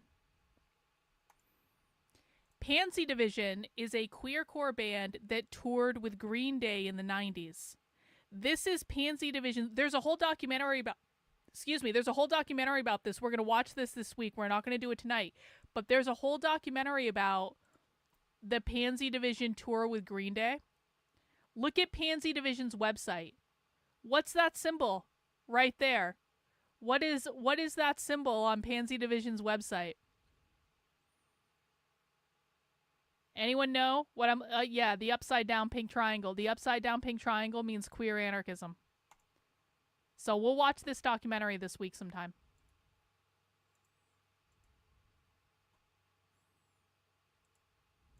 Butchies, Fifth Column, Tribe 8, and Excuse 17, Carrie Brownstein's former band before Slater-Kinney. Like their peers in the Riot Girl movement in places like Olympia, Washington, and D.C., who brought feminism to the forefront of underground rock, queer... Speaking of Riot Girl, another thing I want to show you guys. Speaking of Riot Girl, as I was researching to find the videos for tonight, I accidentally found someone's honors thesis. This is at, is this UNC Charlotte? Is this UNC Charlotte? Yeah, we're going to say this is UNC Charlotte. This is in the Honors College at UNC Charlotte. Check this out. A revolution begins in 1 million pink bedrooms, Riot Girl and feminism in the 90s. This is literally an honors thesis that was turned in at UNC Charlotte last year talking about the queercore movement within leftist politics. And you know what the great thing about honors, about theses are is that when someone writes a thesis, they have to give a works cited page in which they give you all sorts of sources and references for all of the different things that influenced their thesis. This is like gold. This is like a massive reference list that we can go look at all that stuff. Anyway.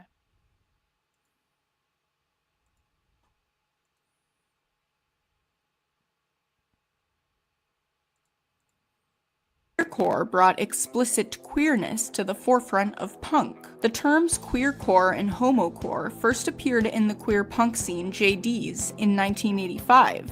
The zine was started by G.B. Jones from the influential Toronto queercore band Fifth Column. Bikini Kill frontwoman Kathleen Hanna has even cited the work of Fifth Column as one of Bikini Kill's most formative influences. G.B. Jones became friends with gay filmmaker Bruce LaBruce, and they stayed up all night writing zines and creating a homopunk paradise within its pages. Fifth Column was essentially the decade-older Canadian predecessors of riot girl bands like L7, Huggy Bear, and Bikini Kill. Bands who followed Fifth Column in the queercore movement included the Butchies, Tribe 8, and Team Dresch. One of the biggest queer punk bands was Pansy Division, who collaborated with Steve Albini and also scored an opening slot on Green Day's Dookie Arena tour. So why don't people know about this? The easy answer would be because they were likely sidelined in favor of the bands who borrowed their ideas and got popular off of them. Bowie didn't start upping the ante with his elaborate performance art and stage production until he saw Jane County perform. So you really cannot So I just want to note, for Russell, who was talking about Bowie earlier, and I stopped you and I said, Bowie's doing something different. Bowie's doing androgyny. Bowie is doing overt sexuality. When you're talking about queer and non-binary, it's more of an asexual energy than it is a sexual energy, which is different. What this video just said is Bowie basically stole from Queercore and then commercialized it to get really popular off of it. So they might consider Bowie to be, okay, he was gender bending for sure, yeah, obviously, but they kind of consider Bowie to be a capitalist traitor, for lack of a better term, because Bowie stole from the drag queens and the queercore movement and then used their ideas to get really popular. Does that make sense? Yeah, capitalist Bowie. But that's okay, because I like David Bowie, and so I'm glad that I still get to like him because he wasn't a socialist or anything. Popular off of them. Bowie didn't start upping the ante with his elaborate performance art and stage production until he saw Jane County perform. So you really cannot address the history without addressing the queer communities who were innovating long before the New York Dolls or Bowie. Punk and queerness go hand in hand. They both represent a communal commiseration of outcasts and social pariahs. There's also a sort of nihilism and boundary pushing related to sexuality and anti-conformist ways of thwarting respectability politics and coming together to rebel against assimilation. To quote Jose Esteban Munoz, we should resist the impulse to simply queer an object, phenomenon, or historical moment and That name sounds so familiar to me. That name sounds so familiar. What zine have I seen that name on? Well, I guess I'll look at I'm almost positive. Hang on. Hang on. Give me 1 second. Give me 1 second. I'm looking for something specific. No. There's so many zines I still have to like digitize and get online from the where the fuck is it? Where the fuck is it? No.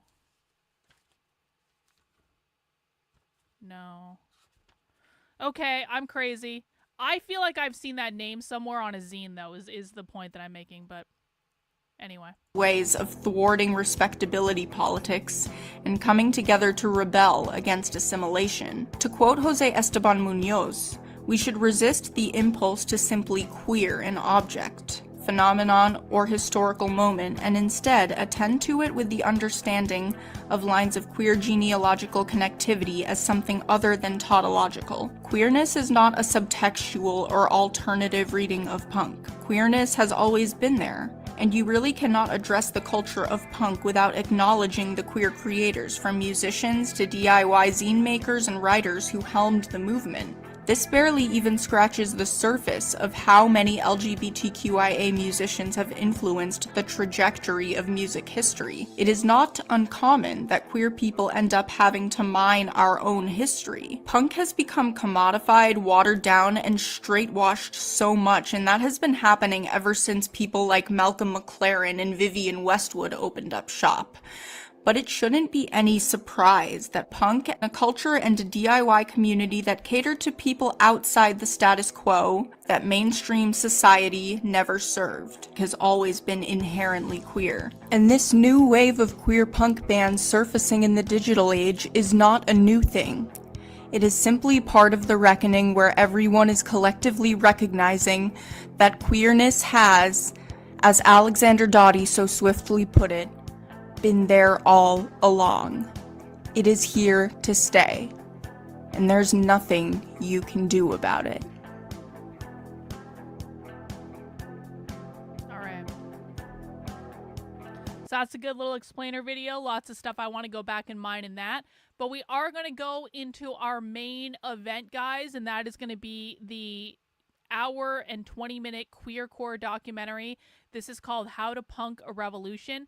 I've seen this before, but I think we're going to get even more out of it this time. I don't know. What the fuck is it? Why is it doing this?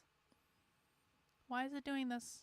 Anyway, I want to remind people that that if you want to support the work, if you want to support the work I'm doing, breaking down all this stuff and explaining it and showing you guys things that no one else on the internet is showing you, one of the very best ways you can support my work tonight is by sending in super chats. It's been a light night on the super chats, I'm going to be honest. Usually we have already met our super chat goal by the time we get around to almost 2 hours in the stream. So I want to encourage everyone, if you want the stream to continue tonight, maybe fund the stream by sending in a super chat. It could be a $5 super chat, $10 super chat, $100 super chat. Someone sends in a $70 super chat, I've already met my goal, basically. So if you appreciate what I'm doing, please show the love, guys. We will watch this documentary. We will break it down. And I really do hope we are able to meet our super chat goal. And if we're not meeting our super chat goal by about halfway through the documentary, maybe I'll just finish it on my own, and maybe I won't watch it on the internet, because maybe I can do this faster on my own than I can do it on the internet with you guys. And so, I'm just saying. Do you think the left targeted this demographic because they were minority in the punk scene? No. I don't think this was a targeted thing. I think this was something that evolved organically. This evolved organically on a group of anti-assimilationists that were, listen, can we just be blunt? The right is not fucking creative. The left owns the arts. The left owns music. The left owns this subculture. There is no... So I don't think that they specifically targeted anything. I think this was an organic evolution of a movement that had already been happening. Yo, look at all these super chats. Thank you. Thank you, Node. I appreciate it. Thank you, Donnie Girl. I appreciate it. Thank you, Axehead. I appreciate it. Awesome. Thank you, Scarlet Rose. I do appreciate it. What are we up to now? I have to do math. $89. We just need $11 more dollars. Can someone just send in an $11 super chat, please? Can someone just send in $11 so we can meet the goal before we start? And I promise you, I won't bug you anymore for money once we've met the goal. Can we please just meet the goal? Can we please just do that? I'm just going to give it a second here. If anyone else has questions, then you're welcome to ask those questions. I noticed Karlyn's eyes. Karlyn, my name does not have an O in it, bro. Light up like a kid in a candy store with all the information that can be found in... Yes. I'm an absolute nerd about this stuff. And listen, part of the challenge of analyzing the left is finding the sources of information, right? And so if I can get a list of sources of information, I'm like, bro, yo, we did it! Go! Hey, I appreciate you guys. Thank you, No. Thank you, Donnie Girl, for getting us over the goal for tonight. Now, I promise, I won't bug you guys for any more money. But if you want to send me money, you can. It's totally fine. It's absolutely fine. Look, we even got more. We got more.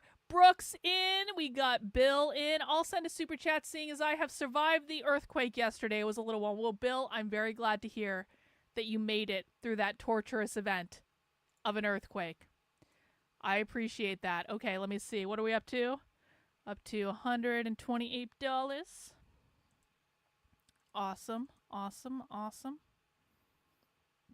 All right. Let's dig into the Queercore documentary, guys. Now you'll notice this looks like it's French, but it's really not French. It's totally in English. But you're gonna have to ignore the French subtitles because otherwise I have to rent this. So there are French subtitles in this, I think. Just ignore the French subtitles. Aha! Excuse me? Excuse me? Bro, okay, what is this gay ass shit chatting in telling me I'm begging? Bro, do you understand that I'm an independent journalist and researcher and my work gets funded by people who paid it? Do you understand how the internet works, bro? Like, why the fuck am I even allowing you to chat into my chat? In fact, Ryan, you now owe me a $10 fee. If you want to continue to be able to chat into my chat, capitalism is fucking awesome. I don't like you telling me that I can't ask for money to support the work I'm doing because everyone is here because of the work I'm doing. No one's here to listen to your bullshit. So Ryan, I'm going to time you out and possibly permanently ban you from the channel unless you pay the $10 fucking tax. That's how this is going to work. This is going to be the new rule from now on for anyone who complains about me asking for super chats or for people to fund my work. You now owe me a $10 fee to be able to have the privilege to continue to chat in on my fucking platform because you are here by my consent. Do you understand? Next thing I'm going to see from you, Ryan, is a super chat, and if I see you chat in without sending a super chat, I'm banning you. Capitalism is fucking awesome. This is my property. You are here by my consent. Yeah, Ryan's probably a fucking socialist. Exactly. Socialist. Anyway, let's get into the documentary, guys. We got a long way to go.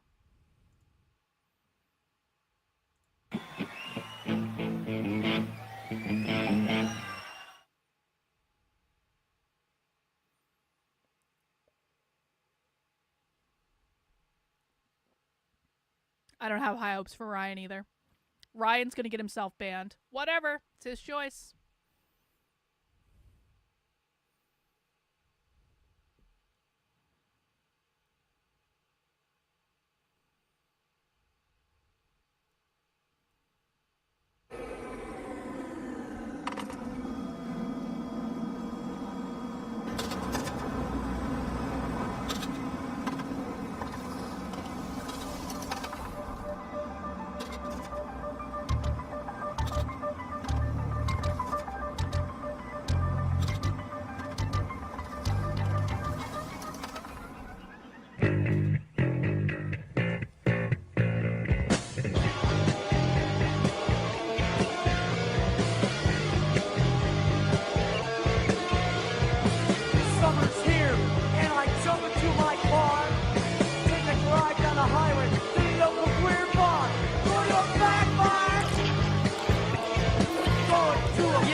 If you tell yourself a lie over and over, you start to believe it.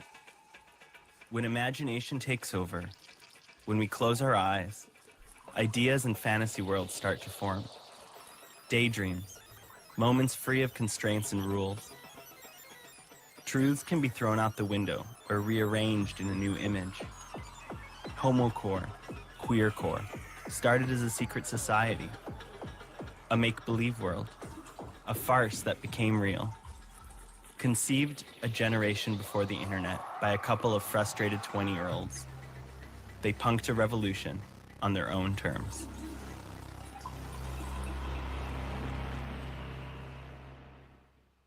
Are you a boy? Or are you a girl? In your bleach blonde hair, you look like the early roots of punk were actually quite sexually radical and diverse. There was a lot of sexual experimentation, sexual ambivalence, of bisexuality, transsexual. Thanks, average person. The problem with the gay scene in the mid-'80s was that for us, the gay scene was completely bourgeois and conventional. There was it was bourgeois? The gay scene was bourgeois? You don't say. What's another word for bourgeois? Oh, capitalist? Wow. A lot of conformist behavior. It was also very divided in terms of male and female, and we didn't feel welcome. I mean, I would get kicked out of gay bars in Toronto for wearing swastika earrings. My style wasn't recognized as part of the gay movement, so I was actually looked at with a lot of suspicion, like they thought I was going to beat them up. The corner of Wellington and Portland. Probably some sort of domestic dispute. Looks like a couple of fake homosexuals. We're just gonna let them sort it out. We were influenced by the Situationists and Society of the Spectacle and the Revolution of Everyday Life and books like that. So our idea was to create a spectacle, create personae, invent characters, invent a whole scene. Gays, lesbians, bisexual, transgender people were living outside of the law. It wasn't technically illegal, but in every other way, behavior was still policed. Gender representation was still policed, not just by neighbors, friends, schoolmates, associates, but by the police.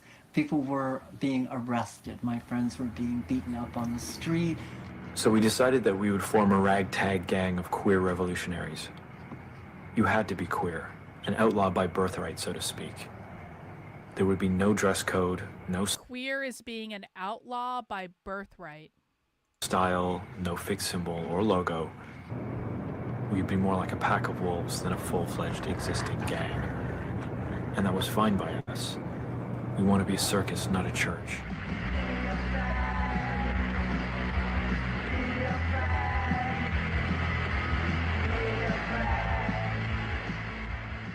Occupying a position where you are outside of the laws of the country that you live in gives you an entirely different perspective than having legal status, because you develop a critical faculty in order to look at the society you're living in, and you don't just take everything for granted.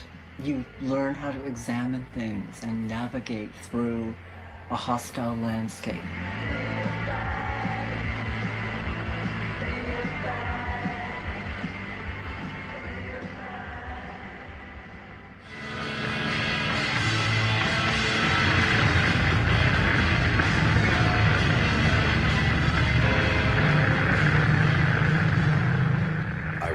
Rejected by two subcultures, which was the gay subculture and the punk subculture. So I've always felt like I'm on the fringe of the fringe.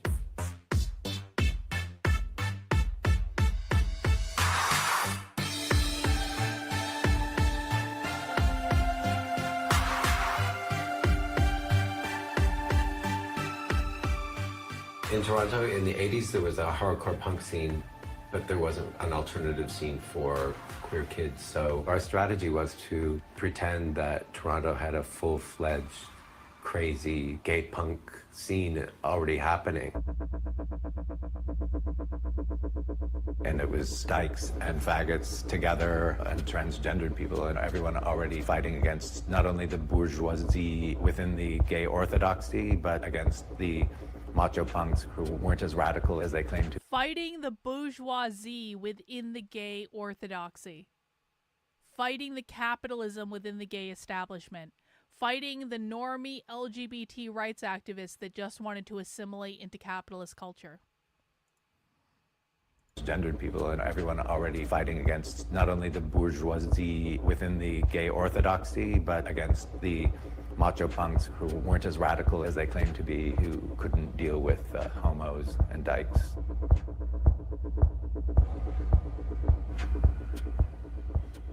Look, you say you want to be in this movie, but there's no roles for skinheads. Skinheads are too neo-Nazi to hold the fascination of, say, a new revolutionary youth cult.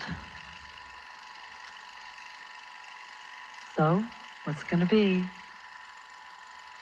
Skinhead or a star? Say Doc Martin. Say Doc Martin. I love it. Part of our modus operandi was to go to punk shows or have straight punk. Have you ever heard of the movie United Red Army, Japanese film Amazing Insiders into Militant Japanese Commies? We have watched some stuff about the Japanese commies on the channel before. I haven't heard of that specifically, but I'll look into it. Thank you. The Japanese commies were crazy. The Japanese commies had all sorts of struggle sessions that ended up with them, like, literally killing people. Like, people literally died in struggle sessions in Japan. Boys over to our house and get them drunk, and then we get them to take their clothes off and take pictures of them and put them in our movies or our fanzines.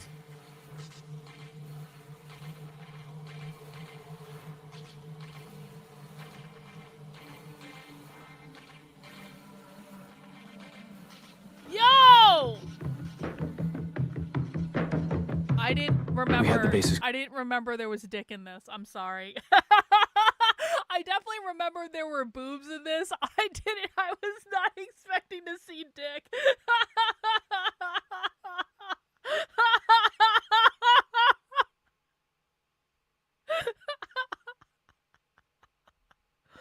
Men look so ridiculous naked.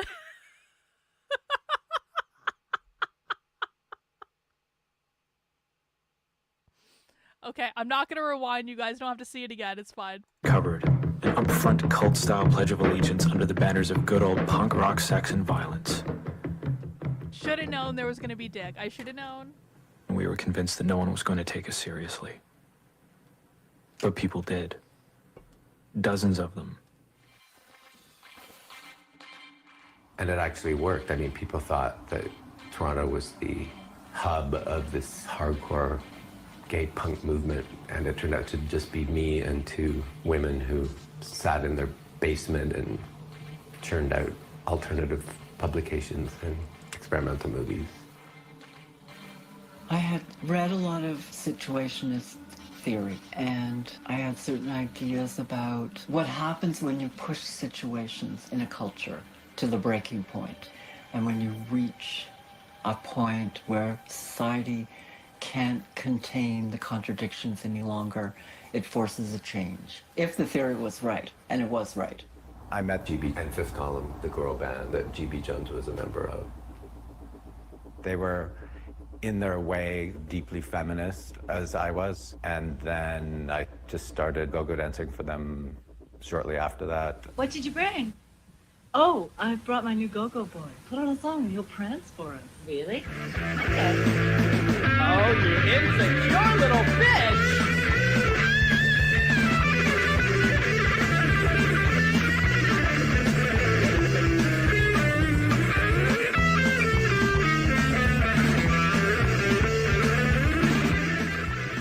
And then I moved in with them.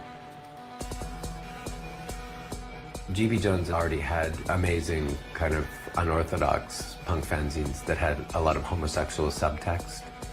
So they were much more broad-minded, and they were into all sorts of different kinds of alternative culture.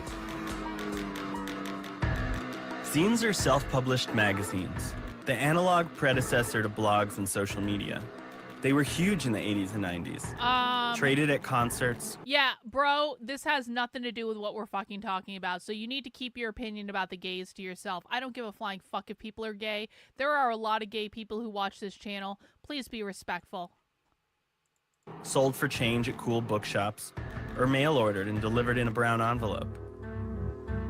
Inside the small photocopied pages were stories about loud bands, punk scenes, and do-it-yourself politics. I thought it would be really exciting to start a zine for our crowd. I have to admit, I do love how subversive they are at times. This guy's got his nipple pierced and he's wearing a cross on it. I thought it would be really exciting to start a zine for our crowd. So I asked Bruce if he wanted to do a zine with me, and we started doing JDs. I've got to make sure we have JD's archived. I think we do.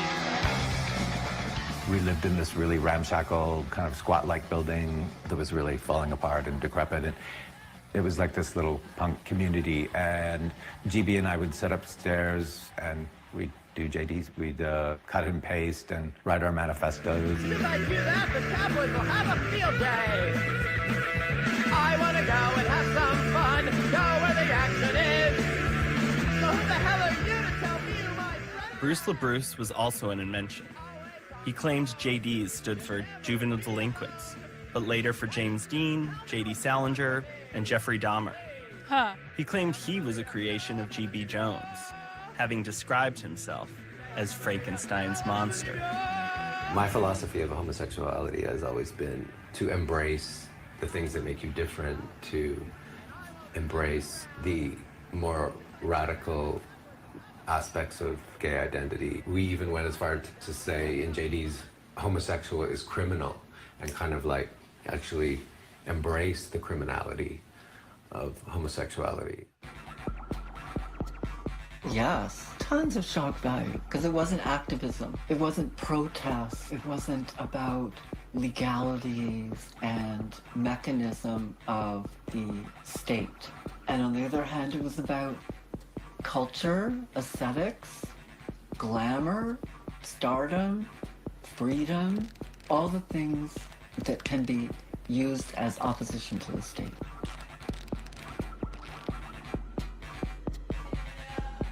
It had a lot of different elements. It was very politically serious on one hand and very frivolous on the other. There was a certain amount of camp. There was a lot of autocritique. Bro, let me be very clear. Again, no one gives a fuck. Our goal here is to learn about them. It is not to learn about your life story. Do not insult other people in the chat. Do not bring your personal beliefs into it. This has nothing to fucking do with you, bro. Stop acting like such a fucking narcissist and just listen. And that's part of the strategy of building up a spectacle. So you can create a spectacle and then tear it down. So and that was done. Actually, you know what's funny? I actually have... I know which one it is because it's pink. No, it's not that one. Where is it? Be Gay, Do Crime is a zine written by the Mary Nardini Gang. It was written in 2018. So Be Gay, Do Crime is a specific publication that I thought I had sitting here right on my table. But now I don't know anymore. I thought I had it because it was pink, but I guess not. Hang on. Dang, where did it go?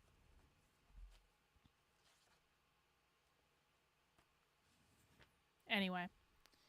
Yeah, Be Gay, Do Crime actually came out a lot, like, significantly after this. It came out in, like, 2018. Through laughing at yourself a lot. You're a skinhead, aren't you? I said. I could tell right away. Bruh.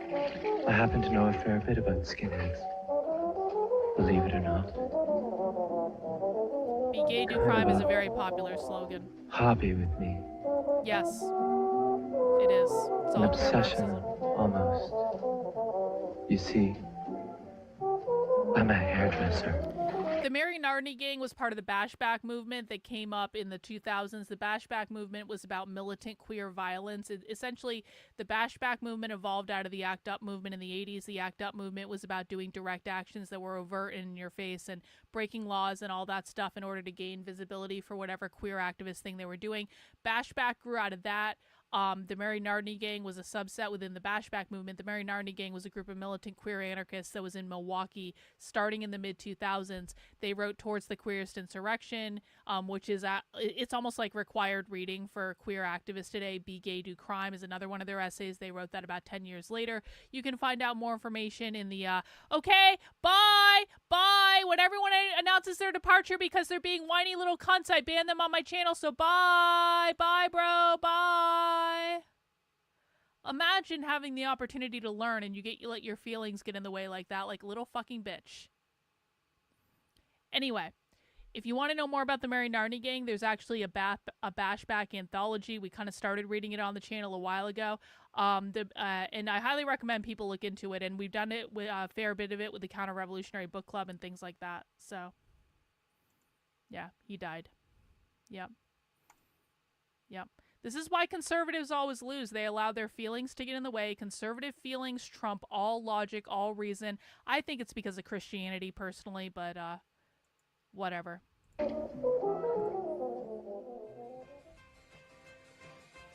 We really started in the anarchist community.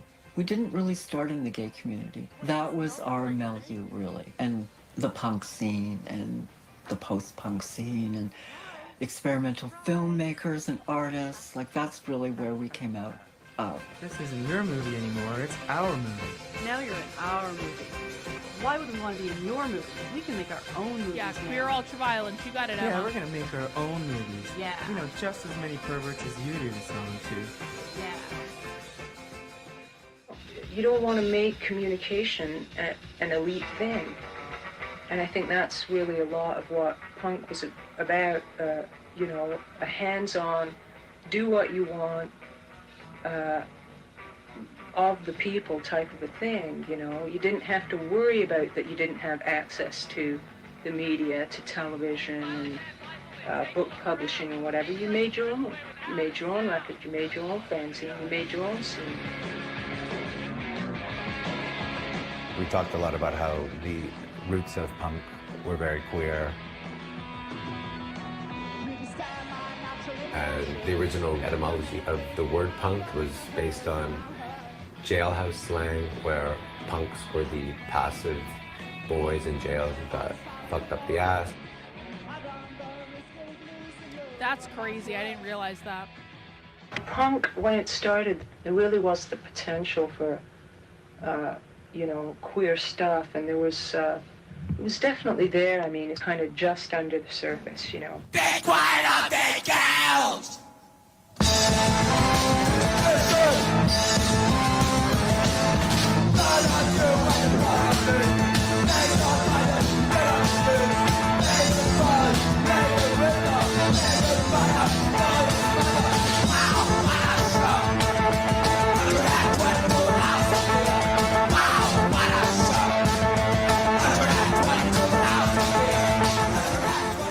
The SoCal punk scene had Nervous Gender and Frank and The Germs and Catholic Discipline.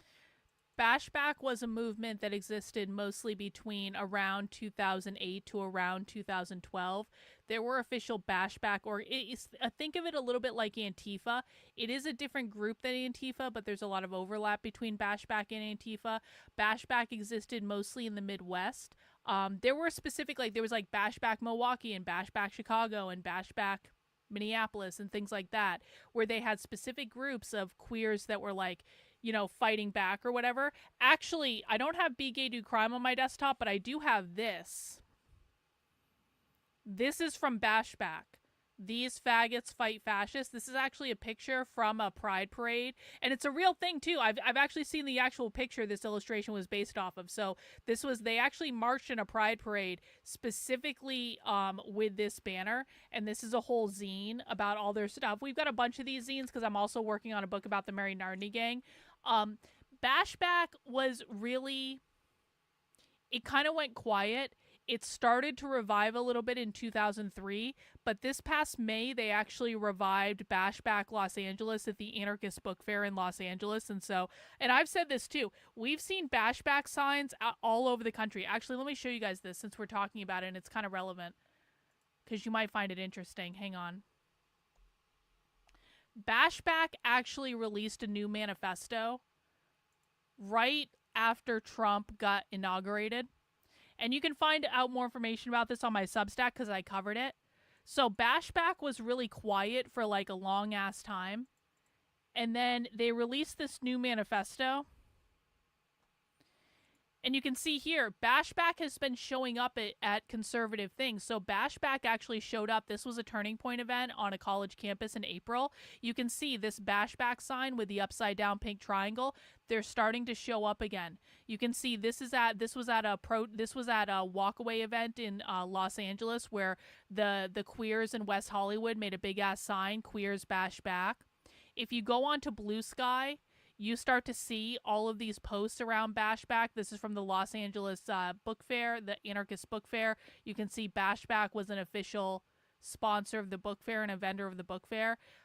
There's all sorts of like signs, like you can see these signs. If you again go onto Blue Sky and look up Bashback, you'll see they're posting these signs all over cities. They're talking about queers bashing back. Don't bash back, shoot first. So Bashback is a specific thing. It's not just a colloquial term. It is actually a specific organizational movement on the left. Andy No calls them Trantifa. That's wrong. We should not be using the term Trantifa, and Andy No is quite frankly wrong for using that term. There is a specific name, and by the way, Andy No knows this because I've told him this. There is a specific name for this. Anyway.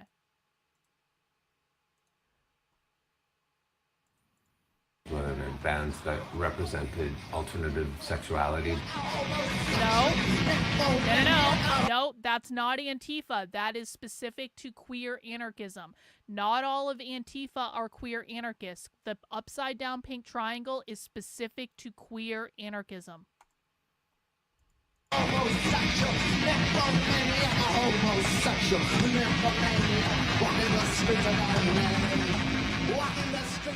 By the end of the 70s and the early 80s, the first wave of punk, which had been pretty open and accepting to weirdos of all kinds, it got replaced by more and more stereotypical kind of violence, and shows became very scary. By the mid to late 80s, punk had become very macho, and it was homophobic, and I would get beat up at hardcore shows for looking queer.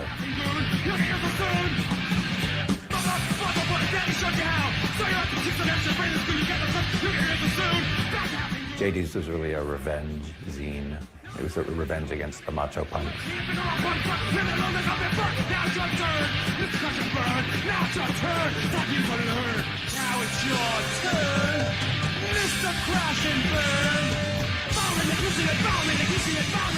Of course, it was pre-internet, and we sent it to people. We advertised it in Maximum Rock and Roll and Fact Sheet 5 and Forced Exposure, whatever fanzine had a larger circulation. When we were touring, we were kind of like this traveling circus practically. Here's the band, and here's the zines, and here's the movies. And I think that's really how it spread so quickly, because people were encountering it on so many different levels.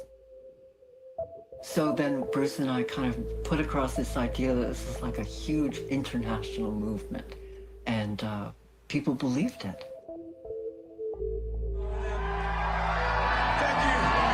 The show. It's nice to see the DIY bands can play. We don't need the corporate bullshit.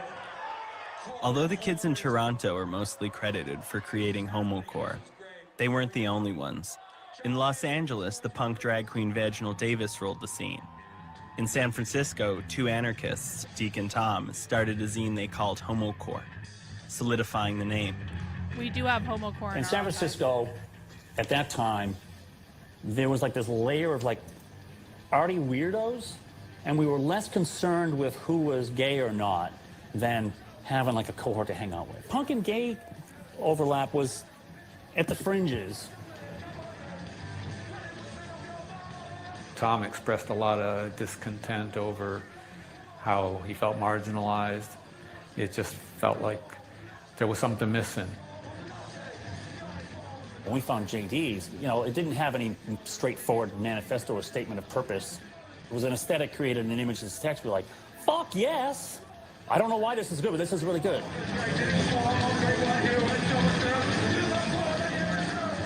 It started with the anarchist bookstore crowd. We went to this anarchist conference in Toronto. Oh, yeah? And, the anarchist bookstore we got there, I crowd, met you say? Deke. Within the first couple days, they had a queer anarchist circle.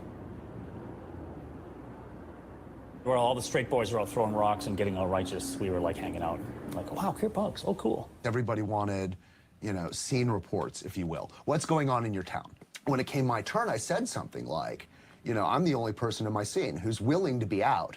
And Tom Jennings heard me. He was the one in the crowd who thought, yeah, you know what about all those isolated kids out there? When I came back from the anarchist conference, I did the first issue of Homocore in response to my experience in Toronto, where I met Bruce and all that stuff. In true punk rock fashion, we disseminated our ideas through a zine. Photocopied communiques, cut and paste collages, pornography, blasphemy, anarchy, sodomy. A lot of zines are Sure, very it's been done pornographic. A lot But the of best them. thing that can happen is not to be unique, but to be part of an ongoing history. G.B. Jones and Bruce LaBruce had been putting out JDs. They had a couple issues out, and that's where Tom swiped the word homocore from. The core was as important as the homo, you know, so it was about hardcore punk. I thought it was funny to play on hardcore, and I thought it would be really upsetting for people. We did a show at the Deaf Club, which was a venue for the very early punk scene and then had kind of gone away. It was a clubhouse for deaf people, and they let people put on punk shows there because noise didn't bother them. But they used to dance to the vibrations and the stomping of the floor. And so for the first time in a few years, we did a homocore benefit show there with MDC, and that was kind of the launch. I didn't do this consciously. I'd love to take credit for these things. No, in fact, we said it would end up making the world we wanted to live in. Is you can either complain or you can do something. So basically, Dee and I became sort of a cohort and worked on homocore together. We were selectively documenting things that we liked in the world, and intentionally or otherwise, creating this mythology of queer punk in San Francisco that did not exist. That was the point. It really didn't exist. We had a homocore top 10 list of bands that we really liked that had gay-themed songs. Some of the songs were very homophobic. I had no problem like putting in a band, writing a homophobic song and claiming they're part of a movement of queers who want to do punk music. What better way to get revenge on them? We were grasping for stuff that was musically compatible. Like, look, oh, this is a great punk song. Oh, you're a bunch of dickheads. Oh, well, that's less interesting now. Unless you're really cute, and that lasts for like 15 minutes, right? So there was a bunch of that.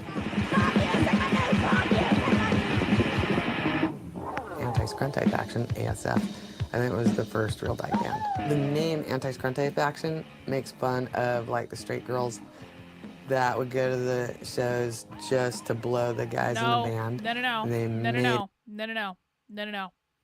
No. We don't make shit up here. We are not conservative retards here. We don't obsess over pedophiles. There is no group of people more obsessed with pedophiles than the conservative right. They see pedophilia everywhere. There is no evidence of it. We don't make shit up. Up a name for those girls, Scrunty, and then their band was Anti-Scrunty Faction. The absolute biggest distraction for people actually understanding the left is conservatives who are obsessed with fucking pedophiles. Donna was trying to form bands and find compatible people and review records. And a few times we just went off and sort of made stuff up. You know, we just found records that seemed like they'd be compatible. It's no mistake that in every society and every tribal structure, there are laws governing sexuality. And to us, that suggests that sexuality has in itself some power and energy, which is these societies and controllers have a vested interest in suppressing. That freedom is taken away when there is a threat. Therefore, there is a threat to control from sexuality. Therefore, it ought to be investigated and liberated. There was a disconnect between the roots of punk and how it was being expressed and revealed. It was the same old fear of exposure went on for a while. So for me, it was just very...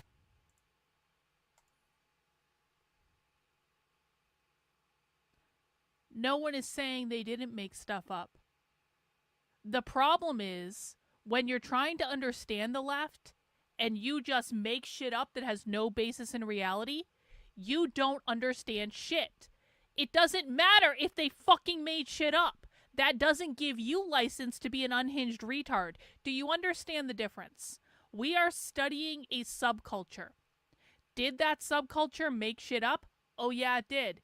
Does that mean that you are supposed to make shit up to describe that subculture? No. Are you no different than them? Go join the fucking left if you just want to make shit up. We don't do that here. Why do I need to say this every single time? Why is it so hard for right-wingers to grasp the fact that we don't make shit up. No, it's not ironic, bro. It's not fucking ironic. It just is. Very liberating and refreshing when it finally became integrated again with queer. Because if a community has any right to shout about inequity, it's the gay queer community. It certainly has been for a long time. So it just seemed to me completely logical that at some point You can sit in a timeout and think about it. You that think you're going to fucking argue with me? No, outrage not going to happen. at inequity would also be expressed more in terms of gender politics, because there were so many queer people involved, that it would start to dawn on them that it's not just about mundane, day-to-day party politics. It goes much deeper. It's about human rights. It's about the right to be whoever you want to be, which is what some of the early songs were saying over and over. Bro, okay. You make something up again in my chat, you're going to get put in a timeout. You do it again after that, you're going to get banned. We do not make shit up here. You have no fucking evidence. I don't care about your pontifications. You literally just started watching this content. No one is here to learn from you. Your job is to shut the fuck up and listen to what's going on. And if you have a question, you ask a question. But you have no evidence of this. Do you know how I know you have no evidence of this? Do you really think you're the first fucking person on the internet to say to me, Karlyn, I think that all of this are funded by Jews? And I say, do you have any fucking evidence of that? And there is never any evidence provided, because there is no evidence that exists, because you don't have any fucking evidence. We don't deal in your suspicions. We don't deal in your fucking feelings. We don't deal in your, well, I think this happened because my favorite influencer wrote it on a message board one time. We don't do any of that shit. If you don't have evidence, shut the fuck up.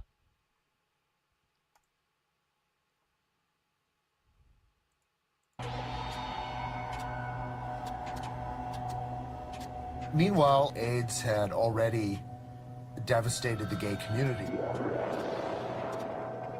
The U.S. government wanted all queer people to be dead, and they were defunding our art and saying that we were just going to burn in hell, and people were showing up at performances, protesters, right-wing, fanatical Christians, harassing us and trying to silence us.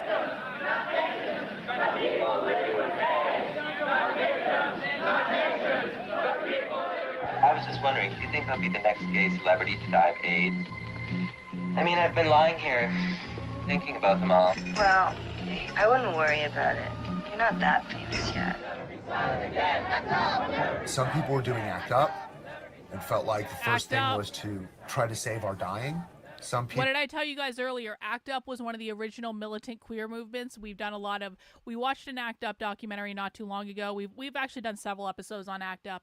ACT UP was a militant movement started in the late 80s in response to Ronald Reagan not speaking out in the AIDS epidemic. The ACT UP movement morphed into the Bashback movement, where they kept getting increasingly more violent and militant. Oh yeah? Oh yeah? Okay, you get put in a timeout now. Enjoy your timeout, bitch. Bye.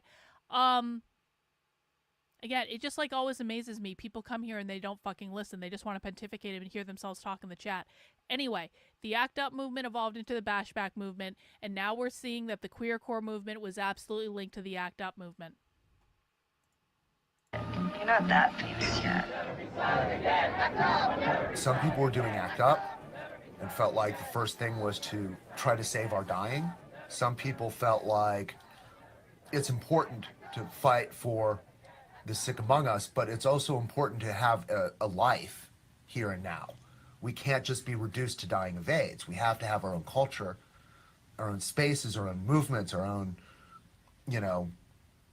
positive part of living too. And that's where I think groups like Queer Nation came from. It was a much more proactive agenda. It said, okay, let's get back to gay liberation. Queer Nation was a relatively diverse organization, and I joined it in San Francisco, and it was all about queer visibility. It just became an intentional political choice to go out and be seen and be queer and be in your face and have people know that we existed and what we were about We had been with ACT UP, we had been political, we'd been roaming around, but we hadn't yet found that community. And we went to that gay pride parade. Oh, I remember it. 4, 6, 8, gays and lesbians educate. 2, 4, 6, 8. How do you know your teacher's straight? And here it comes! I was by myself. I hadn't made that many friends at that point. I said, I'm gonna go and I'm just gonna stand at the beginning of the parade route. And when I see a float or an organization or some people that I feel like I can fit in with, I'm just jumping in the parade. We did a float in the Gay Pride Parade in 1989 in San Francisco where a rich benefactor rented a junk car and a tow truck. And we painted the car to look vaguely like a police car. And somebody made a giant papier-mâché high heel, which we stuck in the top of the car as if it was crushing the police car. And we towed this thing down Market Street as our parade entry, and just sort of let it all hang out that we were the punks, we hated the police because they hated us. And all of a sudden, around the corner comes this.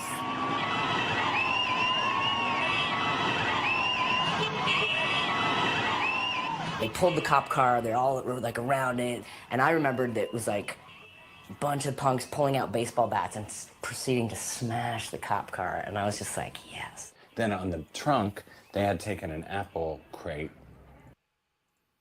Do I have to be any more clear about the fact that we do not make shit up? Do you have evidence? Yes or no? Answer in the chat now. Do you have evidence that the rich benefactor was Jewish? Or are you just making shit up? Answer in the chat now. You have 30 seconds to answer in the chat or I'm banning you. People who are new seem to think that I'm being facetious when I say we don't make shit up. People in the chat that are new here seem to think, "Oh, so no, is that a yes or a no?" Use your fucking words. Do you have evidence, yes or no?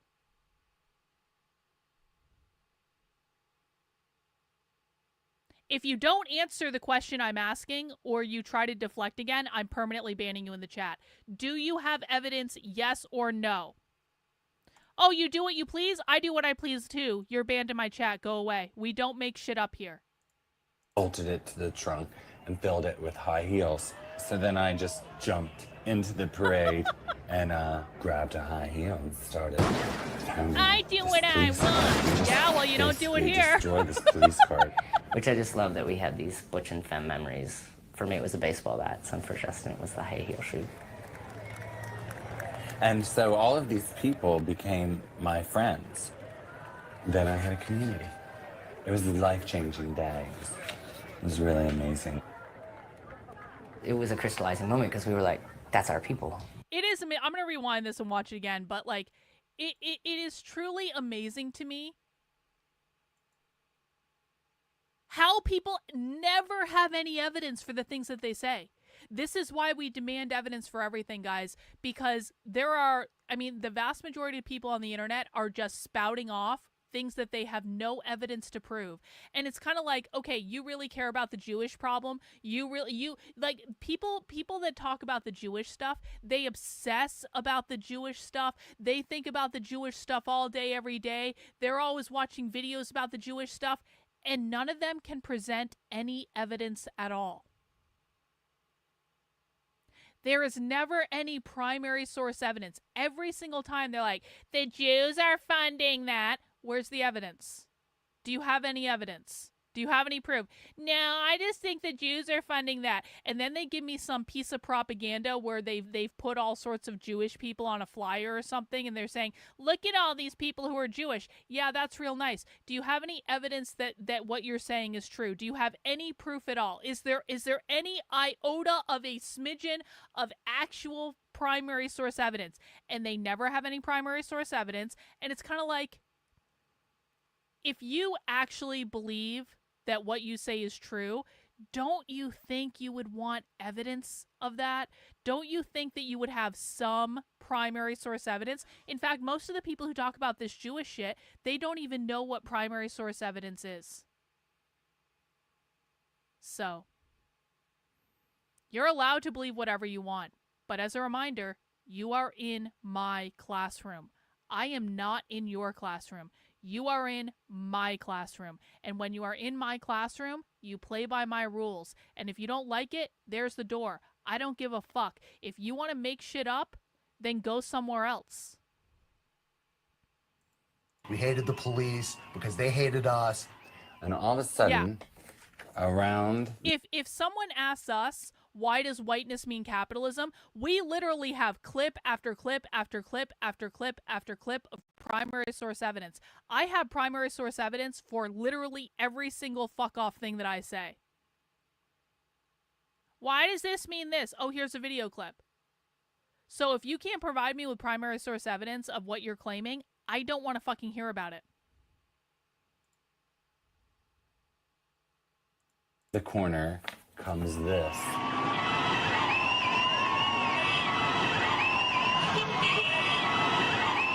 They pulled the cop car, they're all like around it, and I remembered that it was like a bunch of punks pulling out baseball bats and proceeding to smash the cop car, and I was just like, yes. Then on the trunk, they had... What is the poster the woman on the car is holding? What does that say? Friday, June 27th, 1960. Oh, is that Stonewall? That's Stonewall. Comes this. Are you talking about this one over here? I can't read what that one says.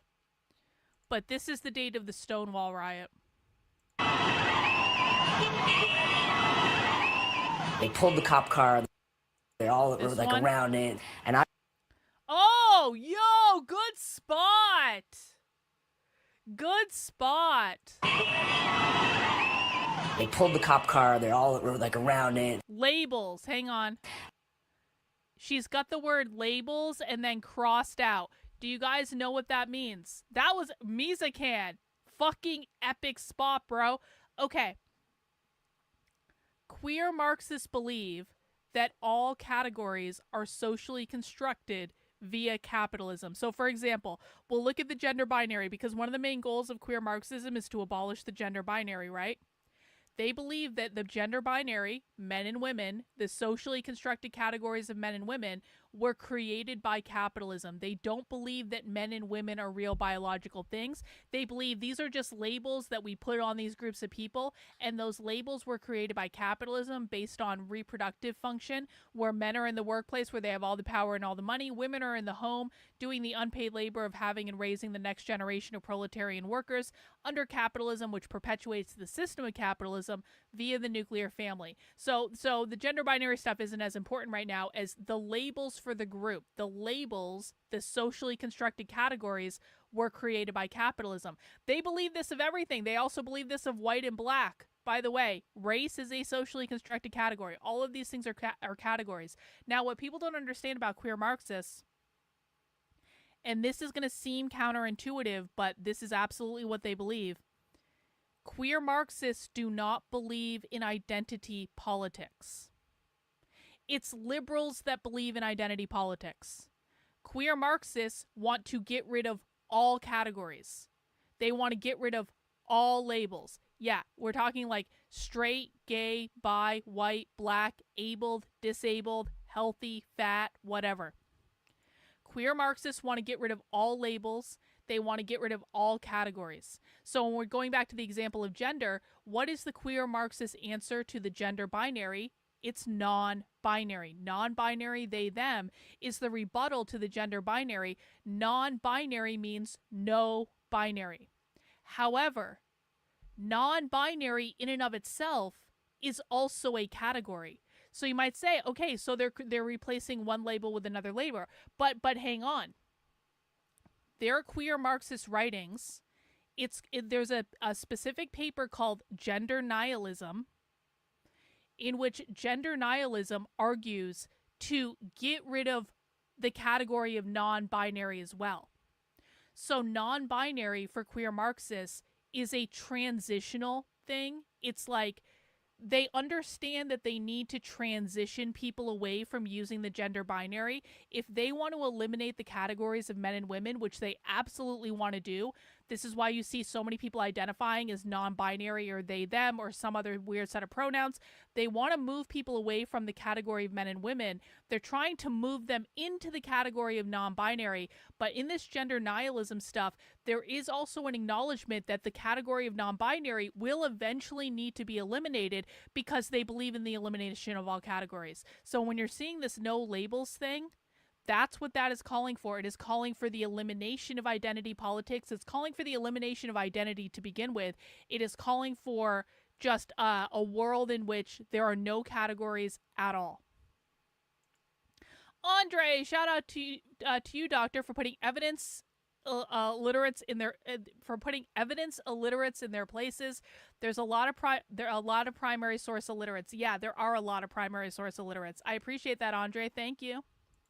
And I remembered that it was like a bunch of punks pulling out baseball bats and proceeding to smash the cop car. And I was just like, yes. Then on the trunk, they had taken an They're apple smashing the crate cop car and bolted it to the trunk and filled it with high heels. So then I just jumped into the parade and grabbed a high heel and started pounding them. Hang on. Just to check, I understand if they had their way, they would ultimately destroy their own terms. Yes. Yep, they would. But they will have already eliminated capitalism by then, which is what their real goal is. So yes, they will eliminate their own categories. Their own categories are just transitional. This police cart, we just basically destroyed this police cart. Which I just love that we had these butch and femme memories. For me, it was a baseball bat. And for Justin, it was the high heel shoe. And so all of these people became my friends. Then I had a community. It was a life-changing day. It was really amazing. It was a crystallizing moment because we were like, that's our people. But we didn't look like them yet, so we went home, we like cut our hair in mohawks and like went and found that scene. But it was that day and like seeing that action, it was like falling in love. Here comes another one of those quiet groups. That's their subtlety. That's what this parade is all about, subtlety. In front of that was a banner that said, "No apologies, no assimilation ever." Yo! Which caused some friendly debate in the group. Seriously? Look at that. No apologies, no assimilation ever. Assimilation means assimilation to capitalism. Apologies, no assimilation ever. Which caused some friendly debate in the group, because some people thought that assimilation was, maybe not for them, but culturally the right way to go, to take the animus out of homophobia. Stonewall was Others a of police us riot. felt like assimilation into a death culture was itself a death trap. You demand the right to serve in the military, and you're going to end up dropping phosphorus bombs on Afghani kids. And really, is that liberation? Is that freedom? Look at this. Okay, not the dick. We're not interested in the dick. Not gay is in happy, but queer is in fuck you. Huh, that sounds familiar, doesn't it? Phosphorus bombs on Afghani kids. And really, is that liberation? Is that freedom? We didn't feel was the spirit of the early gay rights movement, and in a wider cultural sense Nope, was always hang on. something that punk rock, What did that actually say? The subtitles were gay over. rights movement, and in a wider cultural Hang on, I'm gonna try to get it without the freedom, we didn't feel was the spirit of the early gay rights movement, and in a wider queer, the privilege to imagine more than the nuclear family. See? The goal of queer Marxism is to eliminate the nuclear family via eliminating the gender binary, because the nuclear family is the reproduction mechanism of capitalism. When they say no assimilation, the nuclear family is one of the things that they're not assimilating to. cultural sense was always something that punk That's rock why they oppose actively gay critiqued. marriage. Gays now are really selling themselves short, I think. Because they traditionally have had such a great opportunity to be different and to be the avant-garde, and to be glamorous and to be outsiders who look at. Do the conservatives misrepresent the left out of ignorance and intellectual laziness, or do you think there's something more dubious at play? I absolutely believe that ignorance and intellectual laziness is a huge part of it. It's a massive part of it. Conservatives have never watched this documentary. Conservatives still believe that queer is the same as gay. Conservatives still believe that queer people want gay marriage and that it's really, like, conservatives are all confused about all of this because they're completely intellectually lazy and they never look into anything. I do also think, though, that there are people who do know better. And those people are overtly shilling a narrative that allows them to control the, they're trying to control the narrative. They're trying to control the narrative to the thing that's going to get them the most clout, that's going to maintain their status, that's going to make them the most money, that's going to get them the most clicks, things like that. So there are people who do know better, and they continue to lie to their audiences. Christopher Rufo is one of those people, by the way. I'm absolutely convinced now that Christopher Rufo knows better, and he's just lying to his audience. I wanted to believe that he was ignorant and lazy a couple years ago. I now overtly believe that Christopher Rufo knows better, and he's just fucking lying to his audience. And I say that because I have sent him so much evidence. He has seen the evidence.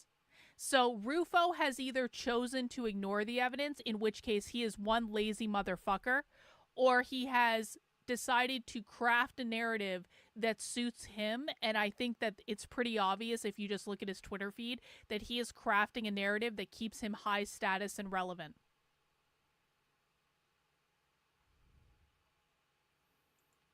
He's a political operative for Zionists. Yeah.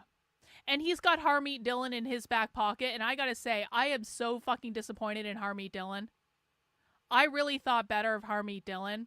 Harmeet Dillon is basically Christopher Rufo's lapdog, and so I can no longer support Harmeet Dillon because I firmly believe that Harmeet Dillon has no interest in the truth, and it's the same thing as everything else. It's just she wants to do what is going to keep her in her high status position. She's sold out just like literally every other fucking person involved in the Trump administration. Everyone involved in the Trump administration at all is a complete and total fucking sellout.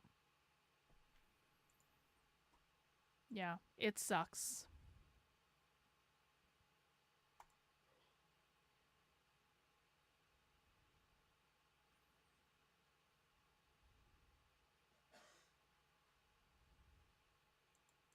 The dominant culture or the dominant ideology from a distance, and they can be like spies or double agents. That's much more glamorous than trying to convince everyone that you're just the same as everyone else and you have the same feelings and you just want to raise a family and, you know, be a well-balanced individual. A person who functions normally in a sick society is himself sick. Oh, pay attention. Pay attention. That's Everyone what's happened listening. a lot in the gay movement. The Pay oppressed have attention. become the oppressors. In the late 70s, mid 70s, actually, people started coming out of the closet. People who dragged their feet coming out of the closet, came out of the closet and immediately started forming committees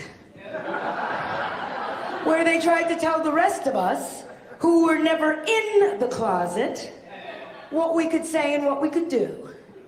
Oh, they wanted to be professionally gay. They wanted to be gay. They had meetings where they decided that we couldn't say dyke, we couldn't say fag, we couldn't say queer. Oh, they hated the word queer. Ooh, ooh. Losers, freaks, and deviants started the gay liberation movement, not these fucking control freaks. We wanted them to go back in the closet. Now, all of a sudden, these same kind of people, now they all want to be queer.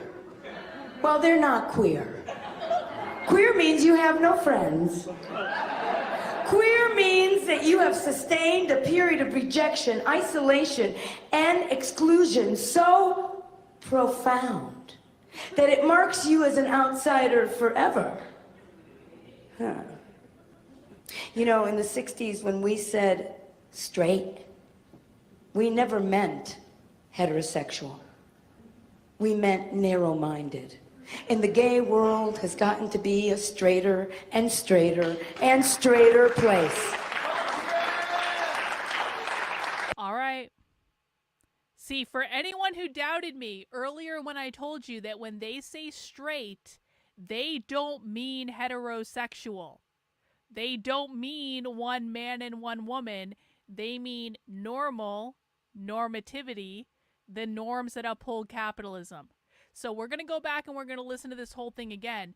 But we're going to break this down. And remember, this is why I harp so much on the difference between the normie gay pro-assimilationists and the queer revolutionary anti-assimilationists, because these are two completely different groups.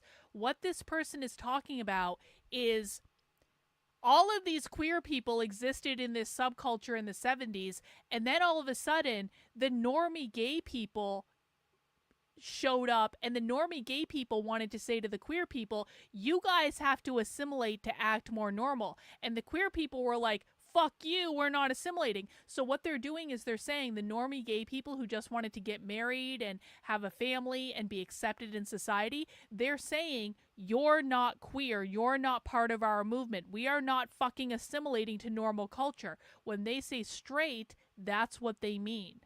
Listen again, we're going to rewind and listen to the whole thing, so you guys can hear the difference between the assimilationist, like, Democrats that that wanted to be proper and to wear the proper clothes and to assimilate to, like, normal culture, and the militant queer revolutionaries who are like, no, no, no, bitch, we're not assimilating. Normally, in a sick society, is himself sick.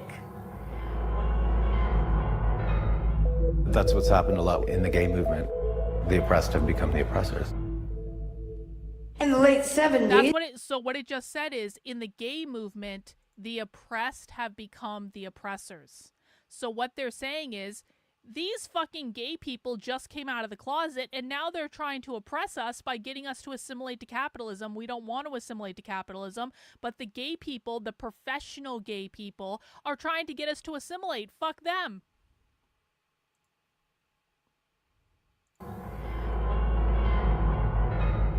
That's what's happened a lot in the gay movement. The oppressed have become the oppressors. In the late 70s, mid 70s, actually, people started coming out of the closet. People who dragged their feet coming out of the closet, came out of the closet and immediately started forming committees. These gay people, they came out, they didn't want to tell people they were gay. They stayed in the closet. They just tried to act normal. And then as soon as they came out of the closet, they formed committees to tell all the rest of us how to behave within capitalist culture. Where they tried to tell the rest of us, who were never in the closet, the queers, what we could say and what we could do. Oh, they wanted to be professionally gay.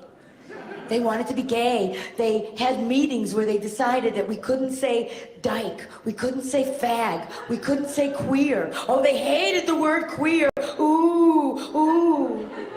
The normie gays hated the word queer. They didn't want them to use it. Losers, freaks, and deviants started the gay liberation movement, not these fucking control freaks. When they say gay liberation movement, what they really mean is queer liberation movement. Anytime you hear the word liberation, they're talking about freeing themselves from capitalism, freeing themselves from normativity. We wanted them to go back in the closet. Now, all of a sudden, these same kind of people, now they all want to be queer. Well, they're not queer. They're not queer. Queer means you have no friends. Queer means that you have sustained a period of rejection, isolation, and exclusion so profound that it marks you as an outsider forever. Huh. You know, in the 60s when we said straight, we never meant heterosexual. We meant narrow-minded. And the gay world has gotten to be a straighter and straighter and straighter place. The gay world has gotten to be a straighter and straighter and straighter place. They couldn't be more clear about what they mean, guys.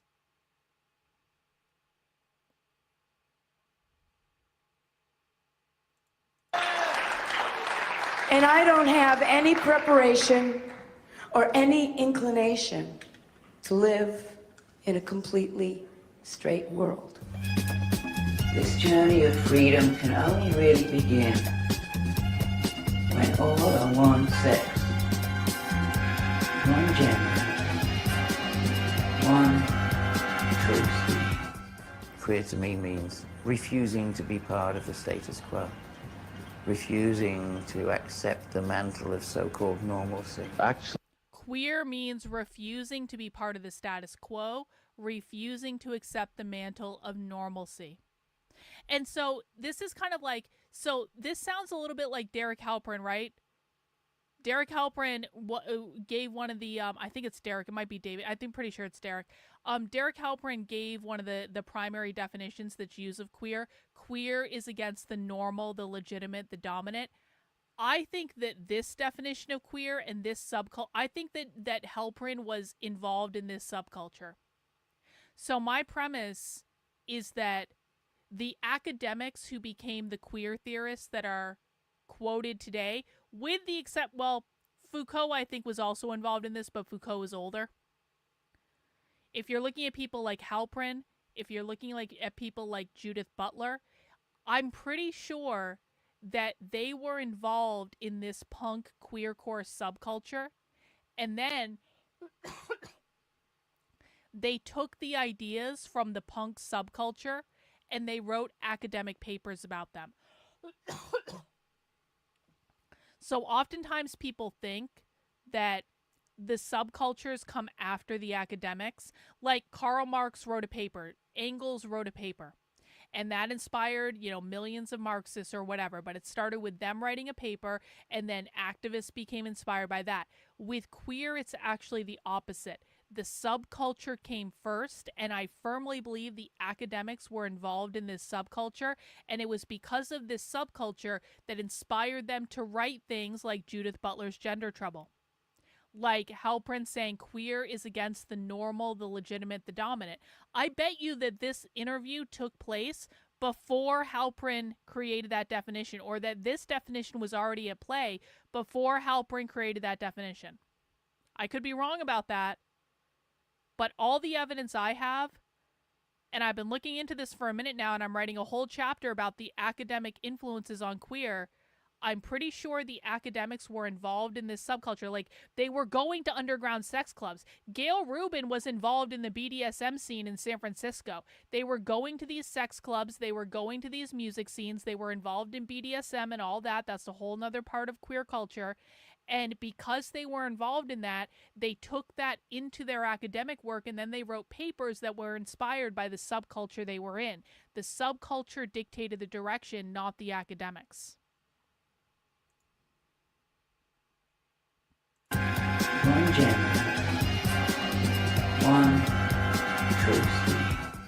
Queer to me means refusing to be part of the status quo, refusing to accept the mantle of so-called normalcy. Actually, this time, really rejecting gay in general. The gay community must be destroyed. Oh, the yeah? thing is oh, you don't say. that they want to be separate but equal. I think that identity politics are for people who don't have an identity. Because to me, identity politics are for people who don't have an identity. These people do not like identity politics, just like I was saying earlier. why would you describe yourself only by your sexuality? You see, they never talk about anything but their sex life. That's why they have to be separate. I'm still more at home in a punk bar than a gay bar, if you want to know the truth. I'd get laid better. Yeah, more my type. The few, maybe they're not everybody's gay, but they're more well-rounded. So the punk community is always, I feel, very safe with and very at home with. Like, there's straight gay people I know today that are more conservative than my parents were. Again, straight gay people. This is the second time we have heard the term straight gay people. This is John Waters. He made movies. He made Hairspray. Or not John Waters. God, what the fuck is this guy's name? I'm still more at home in a punk bar than a gay bar, if you want to know the truth. It is John Waters. I was right. It is John Waters. I'm still more at home in a punk bar than a gay bar, if you want to know the truth. I'd get laid better. Yeah, more my type. The few, maybe they're not everybody's gay, but they're more well-rounded. The punk community is always, I feel, very safe with and very at home with. Like, there's straight gay people I know today that are more conservative than my parents were. There's more rules in the gay world now than there was in the world I rebelled from. But I don't know any straight punks, meaning that way, you know, that look punks but are very conservative in real life. I don't know too many of them.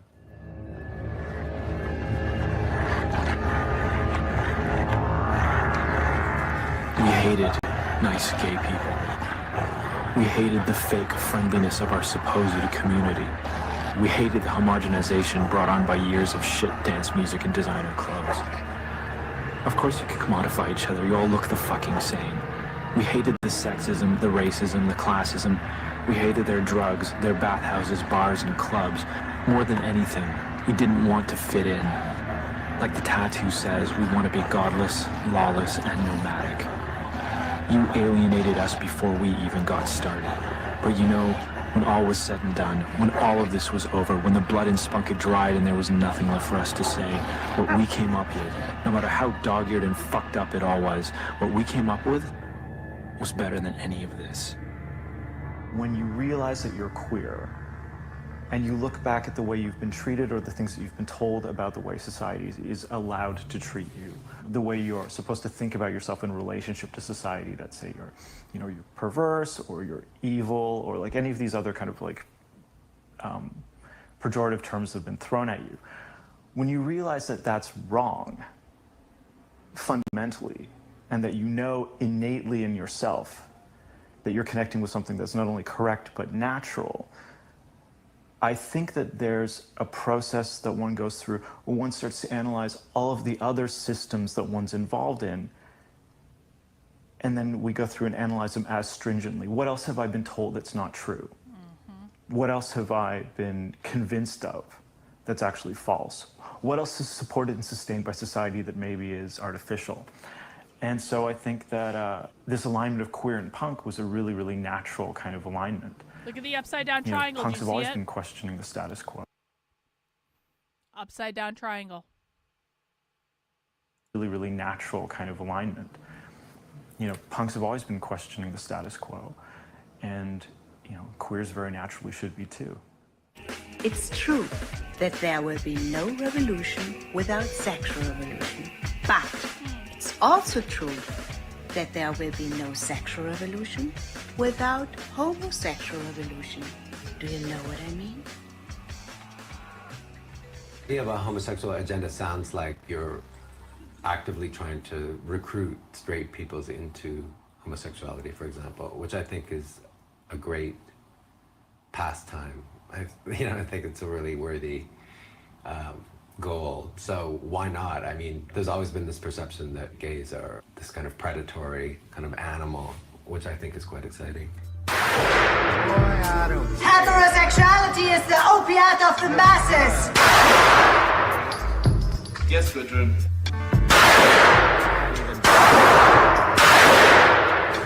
Join the homosexual intifada! I know, Gudrun. Wait, what did she just say?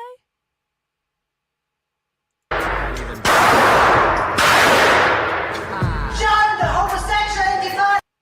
Are you shitting me? Join the homosexual intifada. I totally missed this the first time we watched it. Oh shit, did I make a big deal out of it last time? Maybe I did make a big deal out of it last time and I just don't remember. We paused here last time too. Join the homosexual intifada. What does intifada mean? Intifada has nothing to do with the Jews. Intifada has to do with worldwide socialist revolution. Wow. We did? I was just as shocked last time, wasn't I? That's crazy.